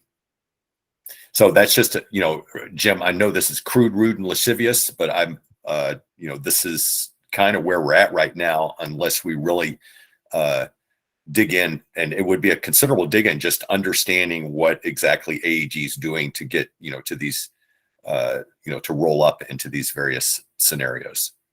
And I don't know that we want to do it. I really don't want to be going in and judging their work or anything like that. Just trying to figure out how to get us some numbers that are at least ballpark as you try to set a percentage goal. Yeah, I'm very grateful for it, Joe. Thank you. All right. All right. Anybody else for the utilities or goal structure generally?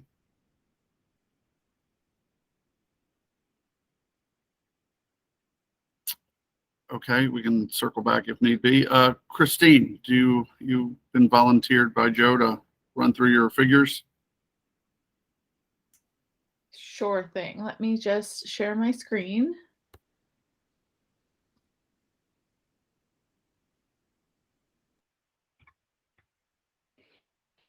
Okay, can you guys all see?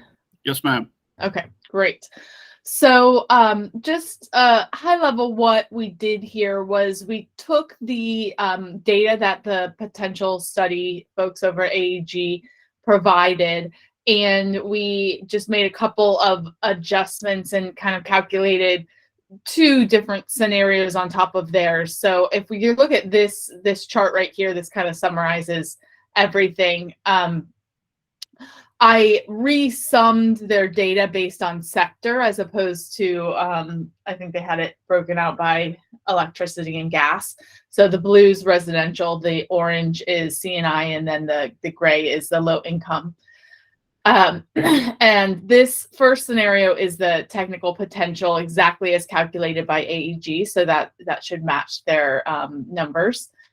And then the second is AEG's economic potential. And no changes there either. So the third, I took AEG's economic potential as it stood and just removed the res lighting and the computers. This is actually all general service lighting that's affected by the ISA standards, and then the desktop computers. And so, as you expect, it just decreases a bit. The fourth scenario is the one where we did the most adjustments. So this is where we actually applied a net to gross ratio, and to the cost effectiveness calculation, we changed the admin costs that we were using to be based off of the 2021 portfolio admin costs, which were higher than the assumed admin costs that AEG was using. And then we rolled it up to be cost effective at the sector level as opposed to the individual measure level. So the final result of this fourth scenario actually kind of gets us back to the similar levels of AEG's original economic potential, but it no longer includes, res lighting, computers, and then it does include these other adjustments that we made. So that's kind of in a nutshell. I only sent this group this summary tab right here. I'm happy to share this whole workbook that has all of the calculations and the data and everything in it with anybody who'd like it. It's a very large file, so I think I'd have to send it to you via a link, but just let me know.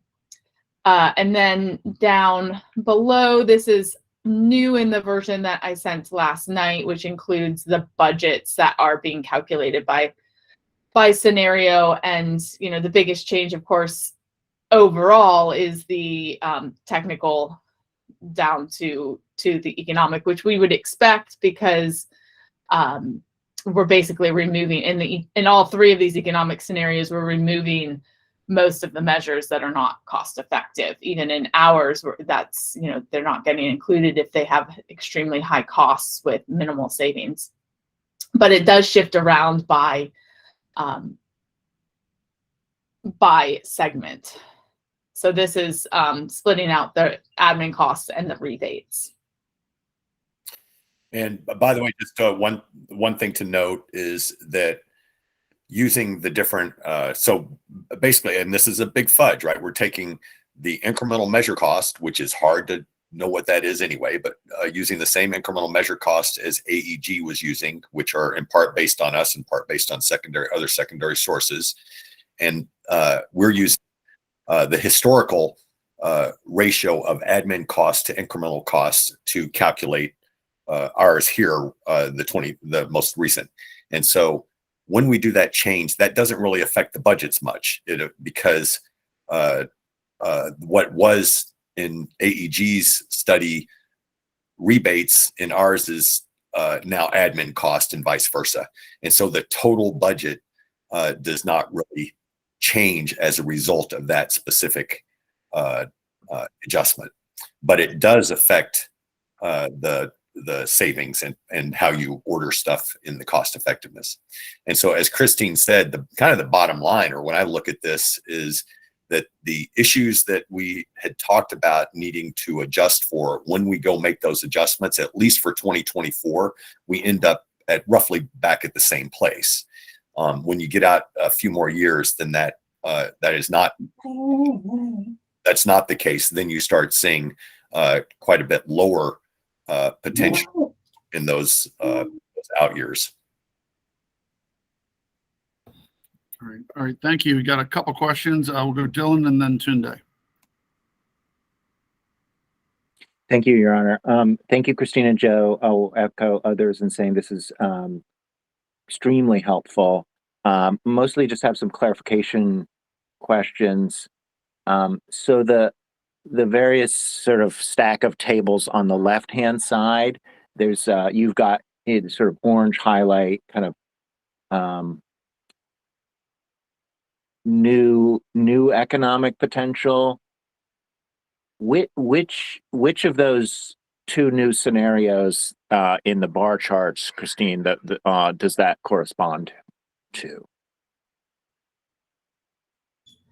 So yes, thank you for pointing that out. All of the orange that is done here are changes that we made. So all of the other numbers that are not highlighted in orange are what AEG provided. So so we're looking at life cycle GHG in this chart over here. So if you scroll down to these rows, starting in row 70, this first is their technical potential that's just broken out by sector. This second section in row 88 through 93, or 88 through 90, sorry, is their economic potential scenario that's just broken out by sector. 91 through 93 is their same economic potential with just removing lighting and computers. And then 102 through 104 are our kind of the new economic potential scenario that are based off of net benefits and yeah. Okay. By the way, thank you. And Christine is a new mother, and that is not her stomach squeaking in the background. No, that's actually my dog who is your dog. in Okay, big trouble. Well, so she as a new mother, she still all this done. So yeah. Well, double appreciation then. And so just one or two more clarifications.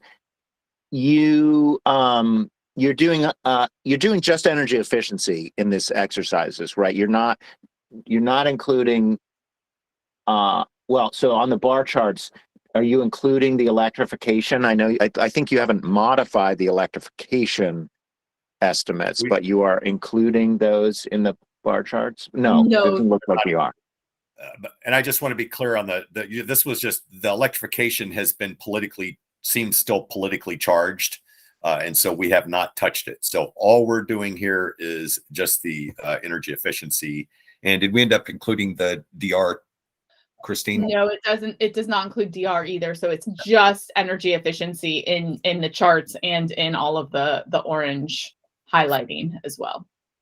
Okay. One more quick clarification. The electrification would be pretty complicated too, also because you have GHG emissions going in two different directions. And it's even more complicated to get stuff out of AEG to make those calculations.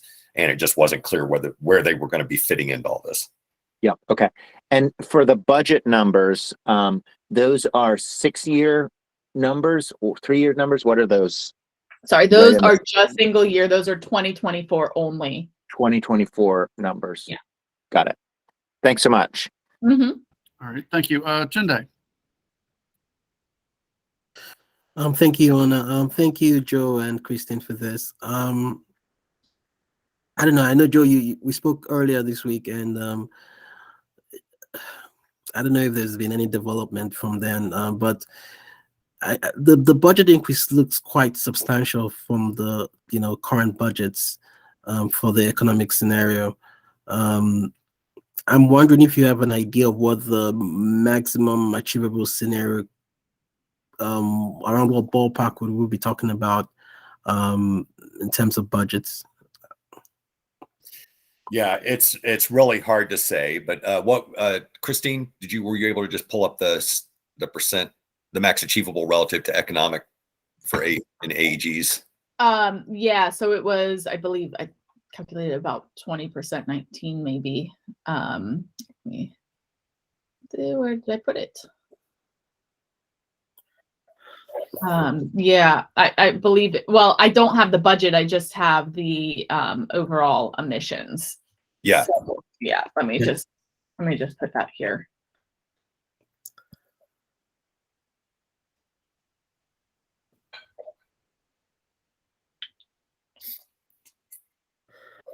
Oh, that's not what I wanted.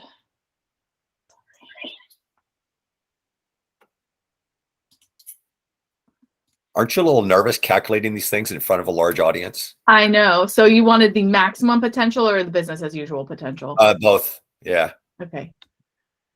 So maximum potential is 58%, and then business as usual is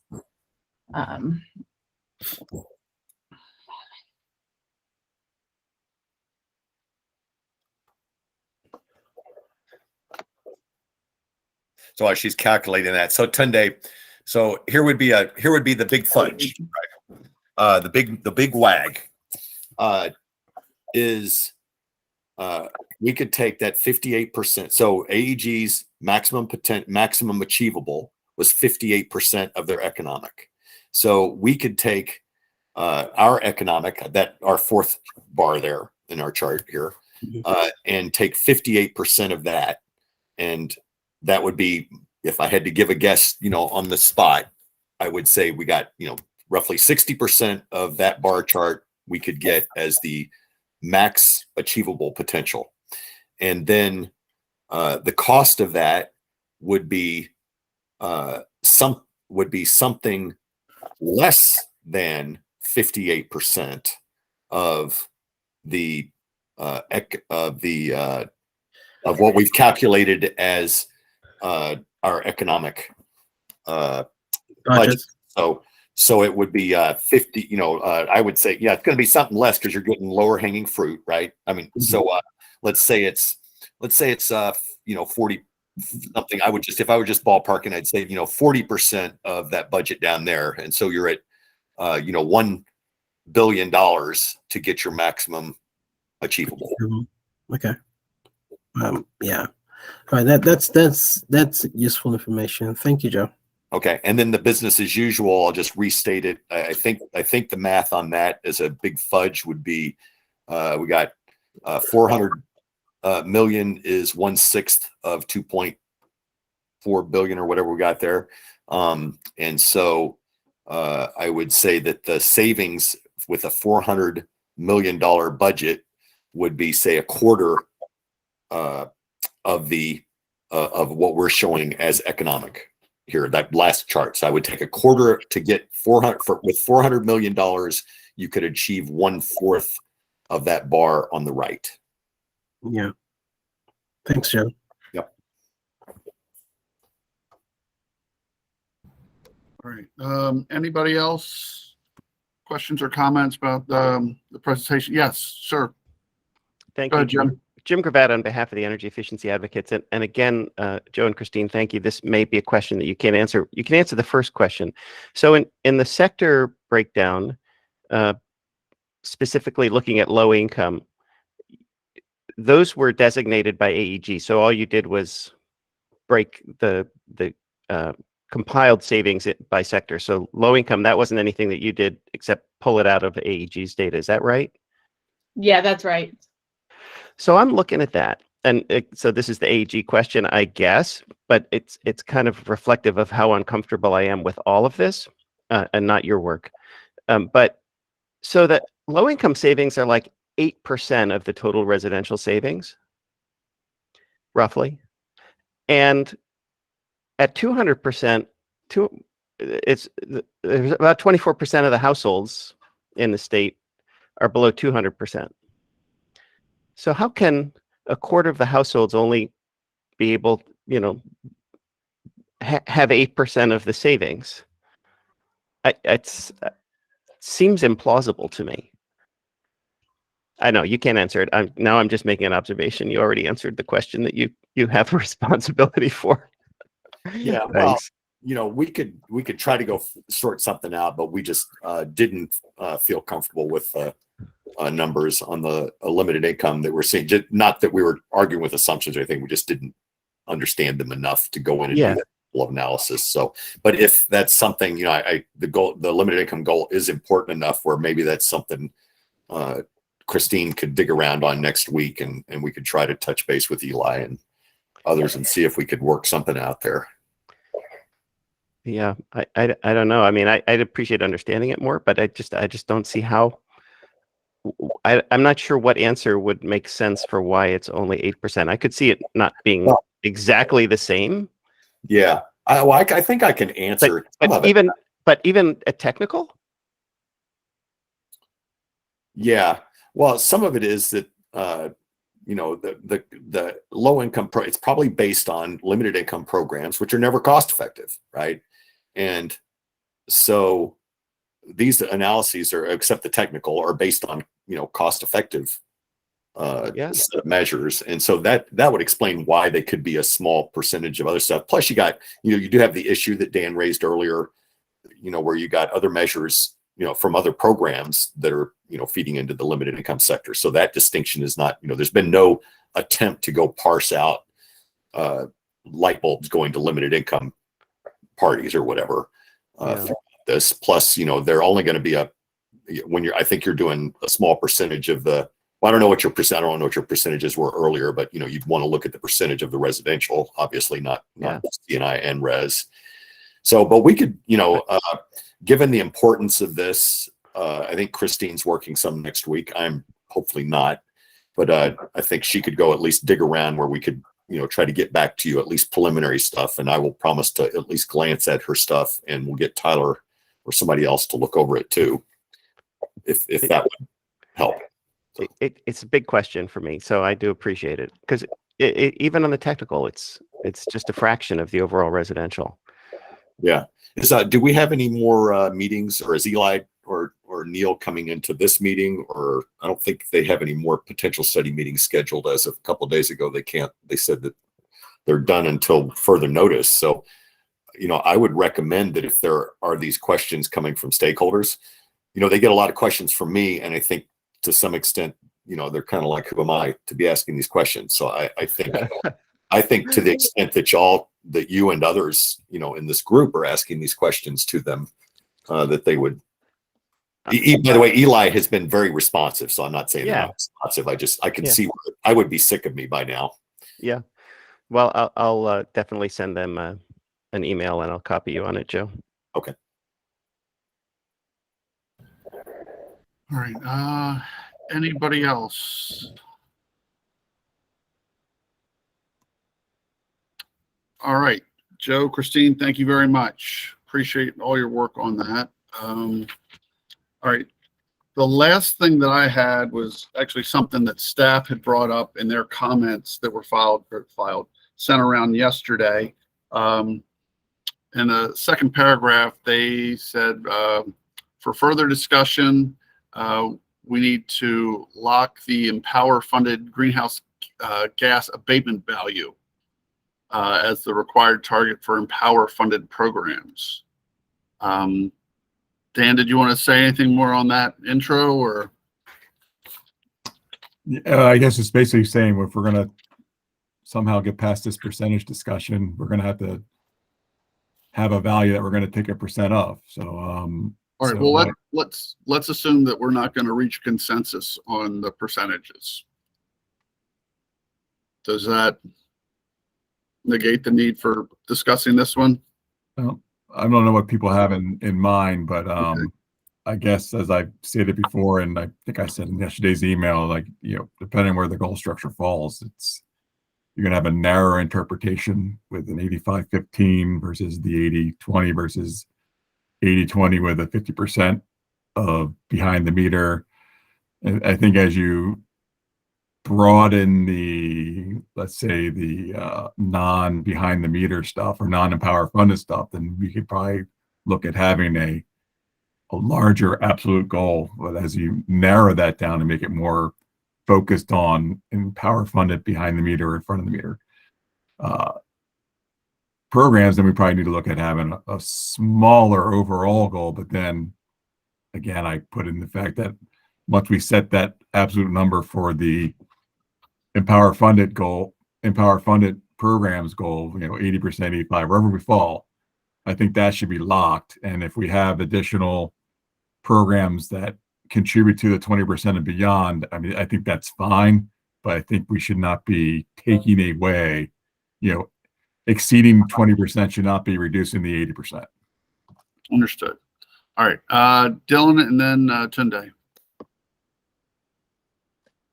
So high level process comment is my understanding, Dan, is that the commission has asked, in addition to comments from parties on the potential study, which are due at the end of this month, and in addition to the future programming work group report, which is due in January 13th, the commission has also set an opportunity for parties to comment on the goals themselves.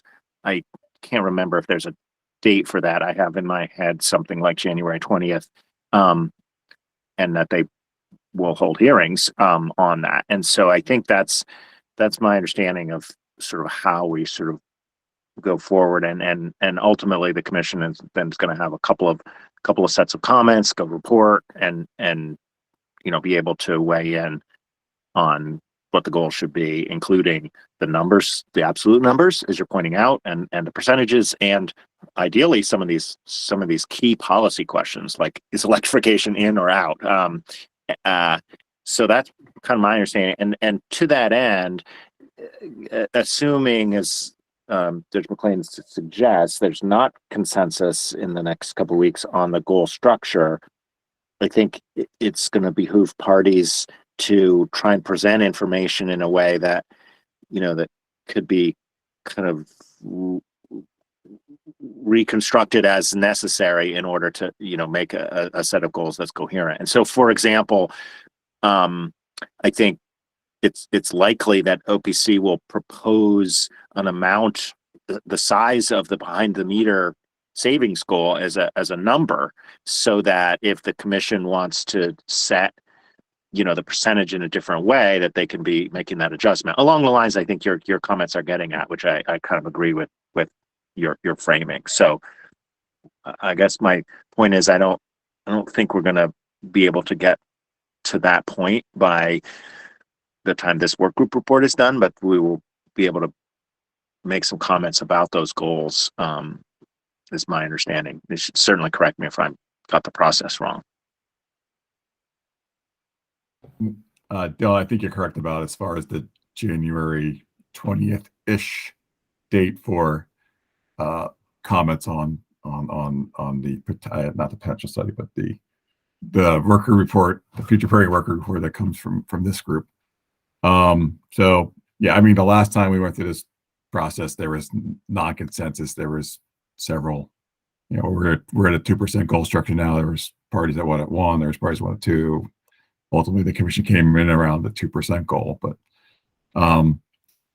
I think it's helpful to continue to have discussions within this large group, or at least sharing of ideas and thoughts and opinions, and could have a consensus among a smaller number of parties. That I don't think there's any problem with filing a minor consensus document if certain parties agree with each other. I don't know if we need to have individualized comments if we're all going to say that. Not all of us are going to say the same, but if there's 5 parties that agree and 2 that don't, if the 5 parties want to get together and file their own consensus report, I think that's fine too. Dan, are you talking outside of this work group or like? Yeah, not- I'm talking about. I think there. I had to look at the order, but Dylan brought up that there is going to be a comment period, at least I guess about a week after this work group files our report to, I guess, comment on that report and maybe even make some recommendations. Okay. So if there's a consensus among a small number of parties and they want to file a report on the 20th together, I would not see that being a problem if that's the route they go, as opposed to filing like 5 separate comments saying the same thing. Right. So in other words, in a nutshell, I don't want to say it's beyond the scope of this work group, but it's at least maybe beyond the scope of the report that we're going to file on the 13th. I would agree with that. And Okay. I mean, and I think it's obviously not, it's not a lot of time and, an extra week, but this work group report's going to have to be drafted, before the 13th. So, Okay. I mean, I obviously OPC will speak to this really, Dan, but I think you make a good point that to the extent parties can continue to sort of talk about the goals, the goal framework and the goal numbers, to the extent there's joint positions on those, I think the commission will benefit from hearing that. All right. Thanks, Dylan. Thanks, Dan. Tunde. Thank you, Judge. I think there's still, I think, from what Joe showed today, I think there's still some information that we might need to have before, agreeing on the goal. For instance, the budget situation, the budget numbers are still a little fuzzy, especially for some of the scenarios, like the maximum achievable scenario. I believe information like that, and because we will have to be careful about, we have to be sure that these goals are attainable and they do not lead to, huge spikes in people's surcharges.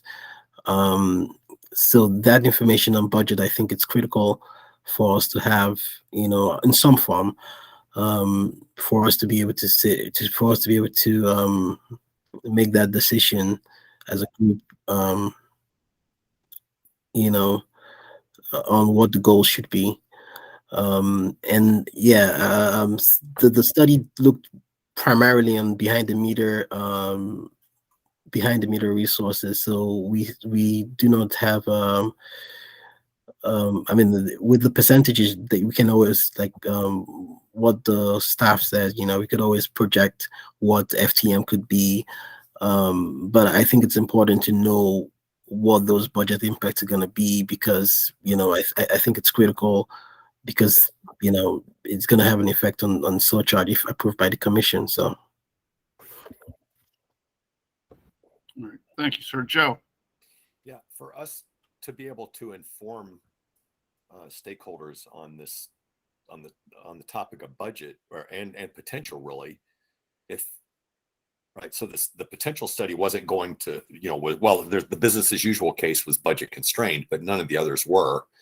And when you go do a potential study, really you're doing full potential, right? A cost-effective potential. And given our high emissions benefit and other benefits, there's a lot of potential that shows up in the system.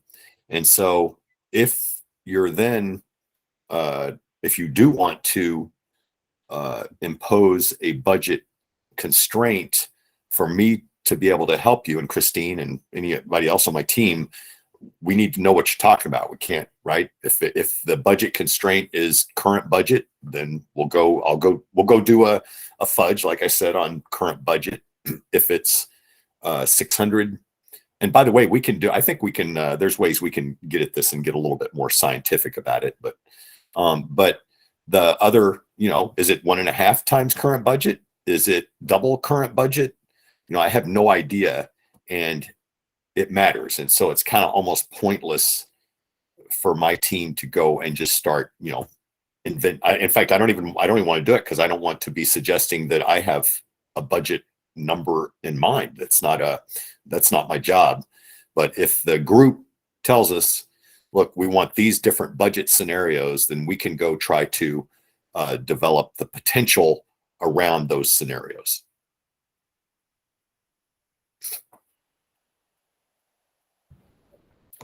All right.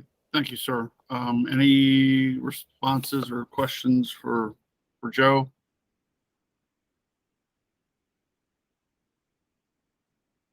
That's really kind of a question and challenge to the stakeholders here, because Right. I'm not planning to go Right. run a bunch of numbers when I have no idea what we're running.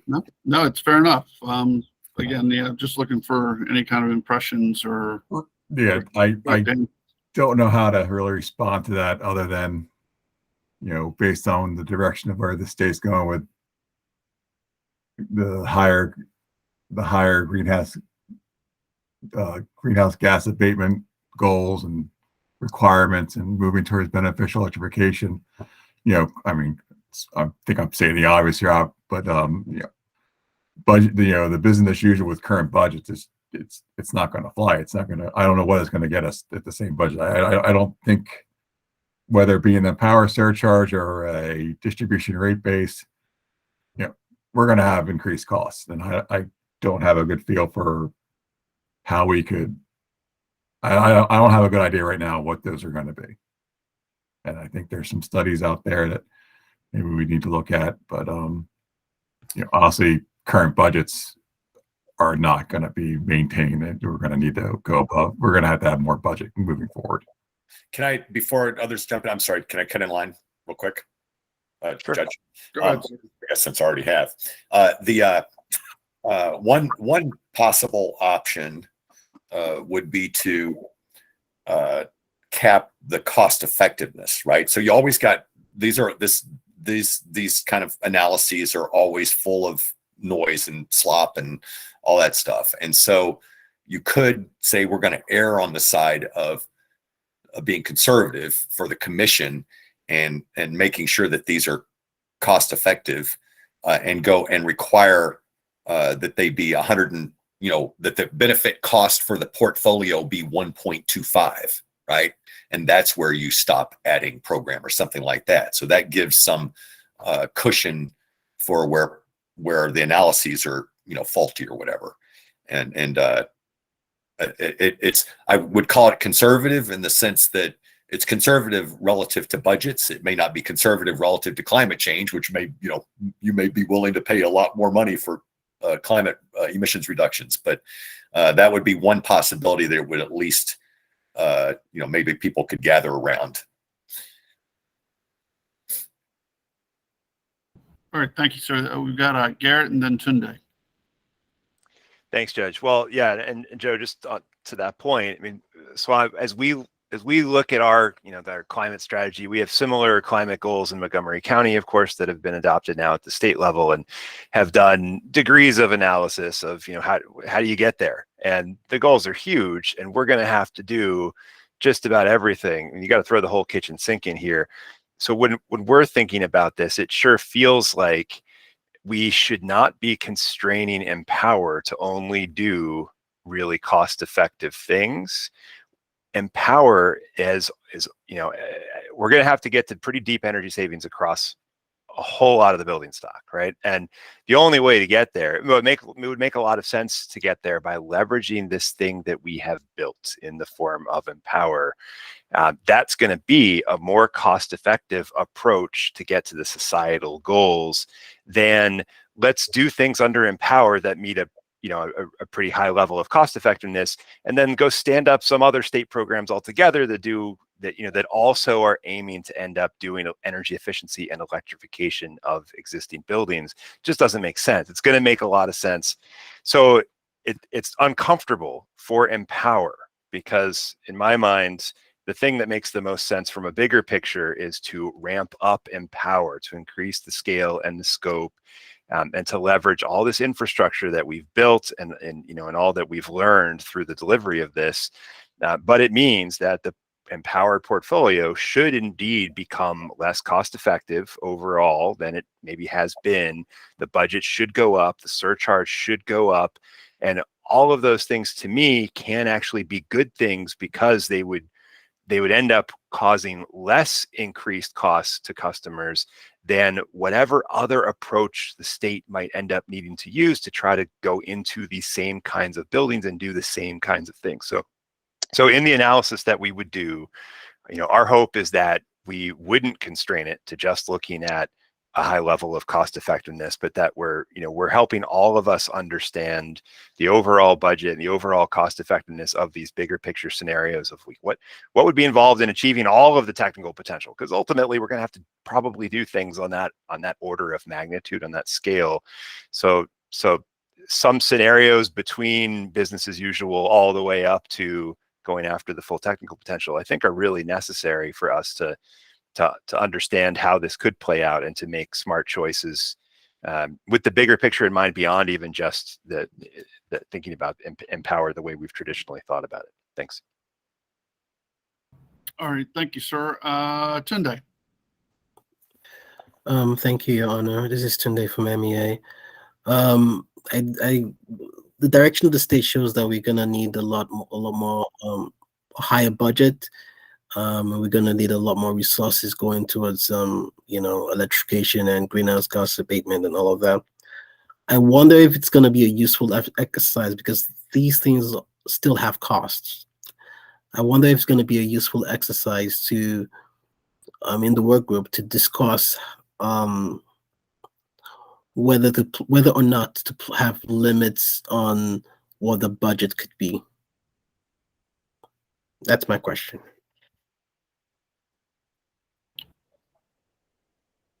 All right, thank you, sir. Anybody want to respond? Any thoughts on budget limits? I have thoughts. I have some other things I was going to let. I don't know if somebody wanted to answer Tunde's question.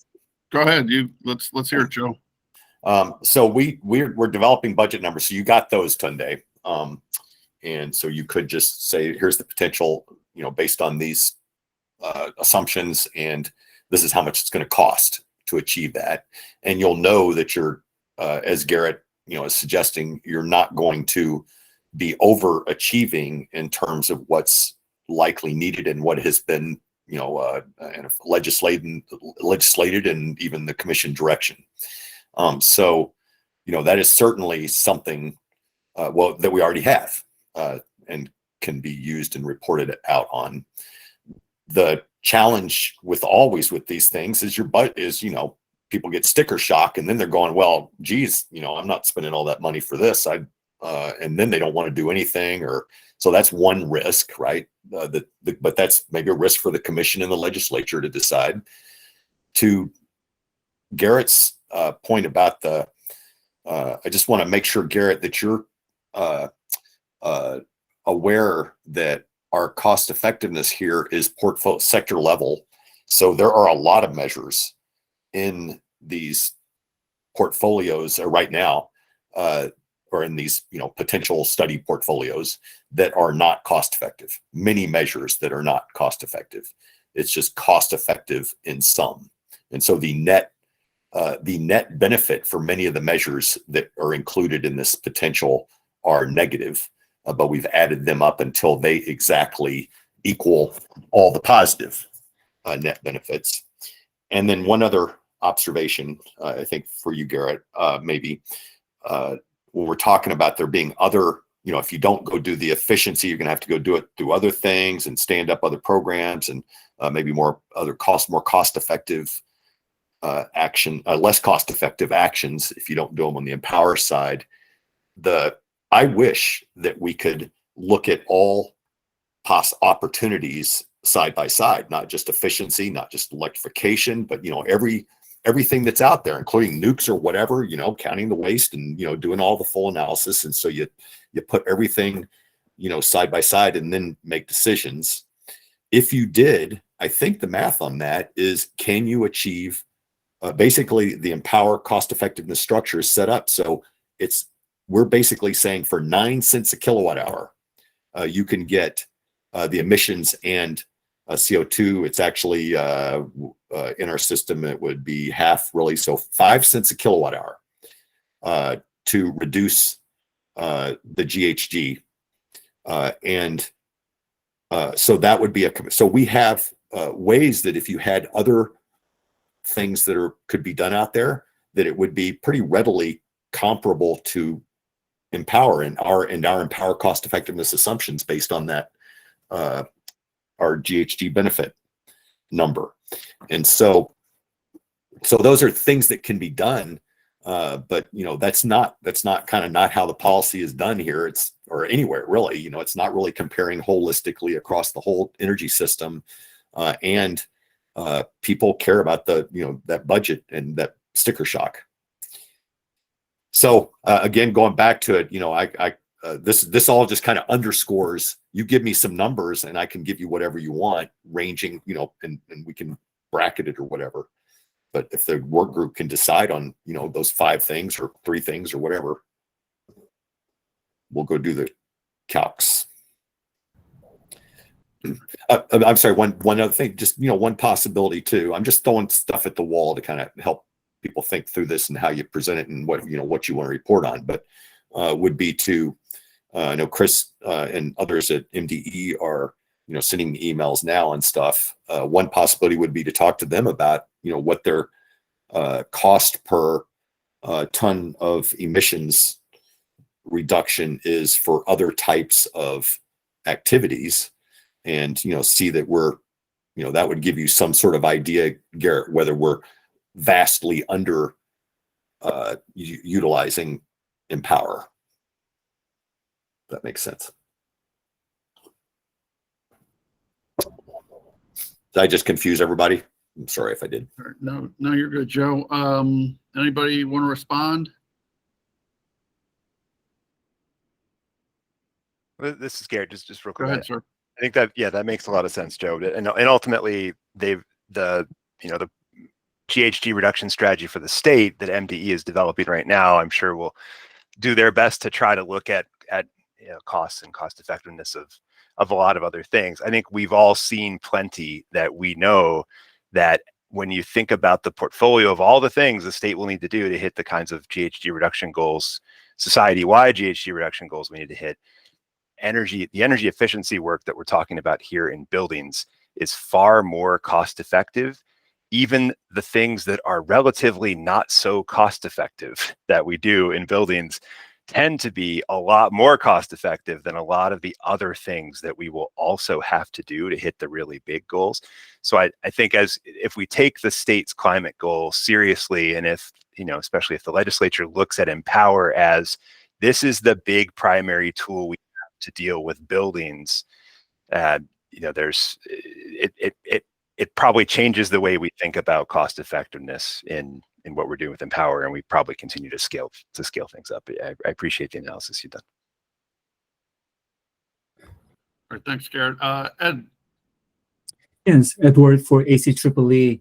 And this is just building on Garrett's point, just about the cost effectiveness of efficiency as a greenhouse gas reduction measure.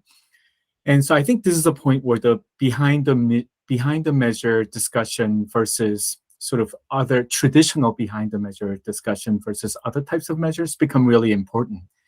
Because what really makes energy efficiency effective as a decarbonization tool is its contribution to right-sizing or reducing the need for energy delivery infrastructure. And that really only occurs if you really are reducing demand behind the meter. So to the extent that behind the meter measures are getting pushed out by other things like community solar and so forth, you really lose that effectiveness. And I think that's why really setting a robust minimal limit on behind the meter measures are going to be very key. Just a comment here. No, appreciate it, sir. All right, anybody else?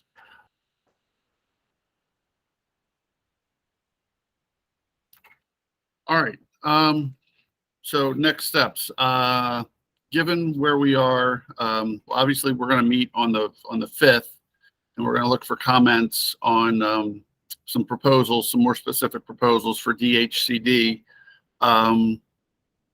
Is there anything else that's outstanding that folks think we need to talk a bit more about? So to be clear, for me, my to-do list, or Christine's to-do list for next week will be to dig in on the limited income for Jim and others. but I'm not planning to run any other scenarios. Well, we'll also do a big fudge just based on AEG for the max achievable and the BAU achievable, potential, and budget. So we'll do those three things, but I'm not running different until I get further guidance or something. I'm not running other scenarios. And that stuff is all more or less in response to the potential study, correct, Joe? Yeah, we're trying. That's just, yep. Right. So I don't know what your timeline is for that, but I know that comments are due on the 30th outside of this work group to the commission. So so Christine said she's working Tuesday through the end of the week. She can work here. If I need to, I'll get into it also, but I hope not to. Okay. Then we have tomorrow too. So sure. Yeah, well, I guess to the extent you can finish them sooner rather than later and circulate them to the group, I'm sure they'd be appreciative of it. Why don't we do whatever we can do by COB Tuesday, earlier if sooner? Probably not though. By COB Tuesday, we'll just send whatever we can and figure that's the latest that it's going to be usable. It's not going to be usable after that, basically. Right. Fair enough. Fair enough. I just want to caution everyone, we're doing this fast. Christine is excellent. We've got at least a couple set of eyes on these, but they have not been vetted. I just send out stuff to everybody. I really encourage people to go dig in and find fault. Christine has many faults, and we can also, I've sent them to MDE and hoping that they will weigh in and just, to the extent that it's, I know on emissions and other things that it's inconsistent with their analyses. And so we want to make sure that we align those as best we can. All right. Thank you, sir. So Joe and Christine are going to work on that for the group's comments to the commission on the 30th. We'll meet again on the 5th to talk about DHCD. Is there anything else we need to discuss on the 5th? It seems like the parties are where they are in terms of the percentages and breakdown.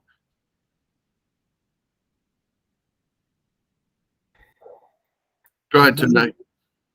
I believe you talked about having our goals conversation. Like I think we're gonna be having summit goals around the 20th, so I believe we should probably start having conversations surrounding that maybe on the 5th. Sure, we can talk about that.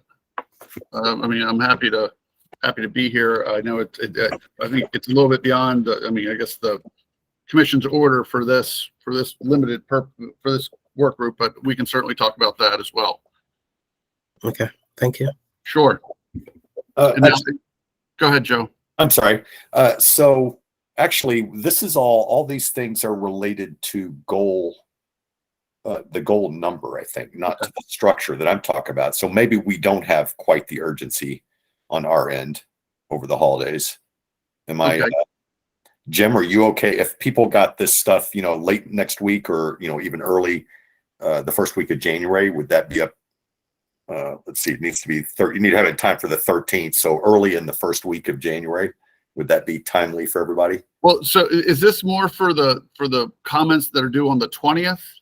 I think the stuff that we're talking about right now, and other people can tell me, is really related, to the January comments and not to your December 30th comments on the potential study. I'm certainly not looking to go beat up the potential study. We're just. Sure. Yeah. No, I just want to make sure everybody's on the same page in terms of where we are going forward and what folks want to talk about. But yeah, if that stuff is more aimed towards the comments that are due on the 20th, I don't want to rush anybody either. Well, I think those are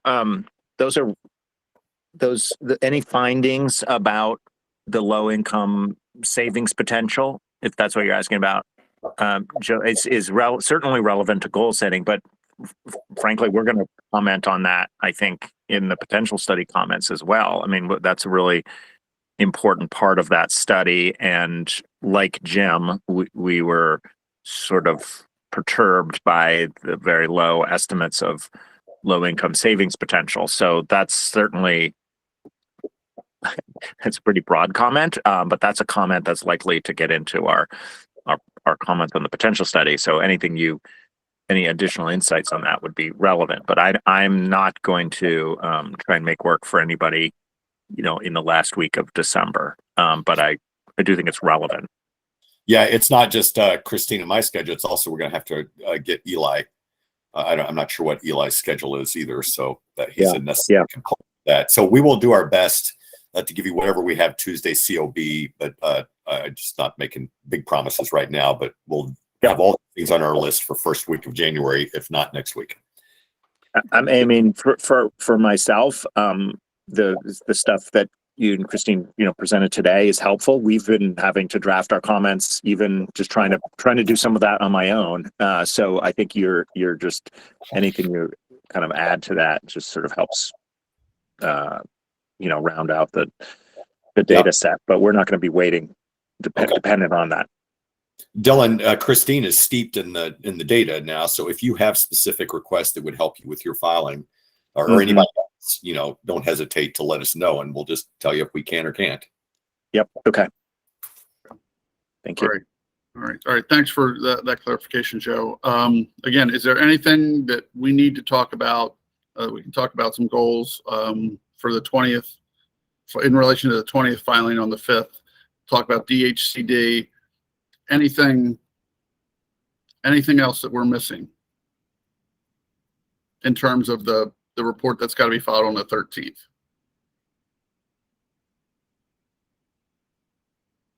I don't think so, but please correct me if I'm wrong. All right, seeing none. All right, so I will look for comments on DHCD to the extent you have them on the 4th by noon, if possible, and I'll send out an invite on the 5th or for the 5th. And I hope everybody has a great and safe holiday, and a happy New Year to everyone. You too, Judge. All right, take care. Thank you. Happy holidays. You too. Thanks, everyone. Happy holidays. Thank you. Happy holidays.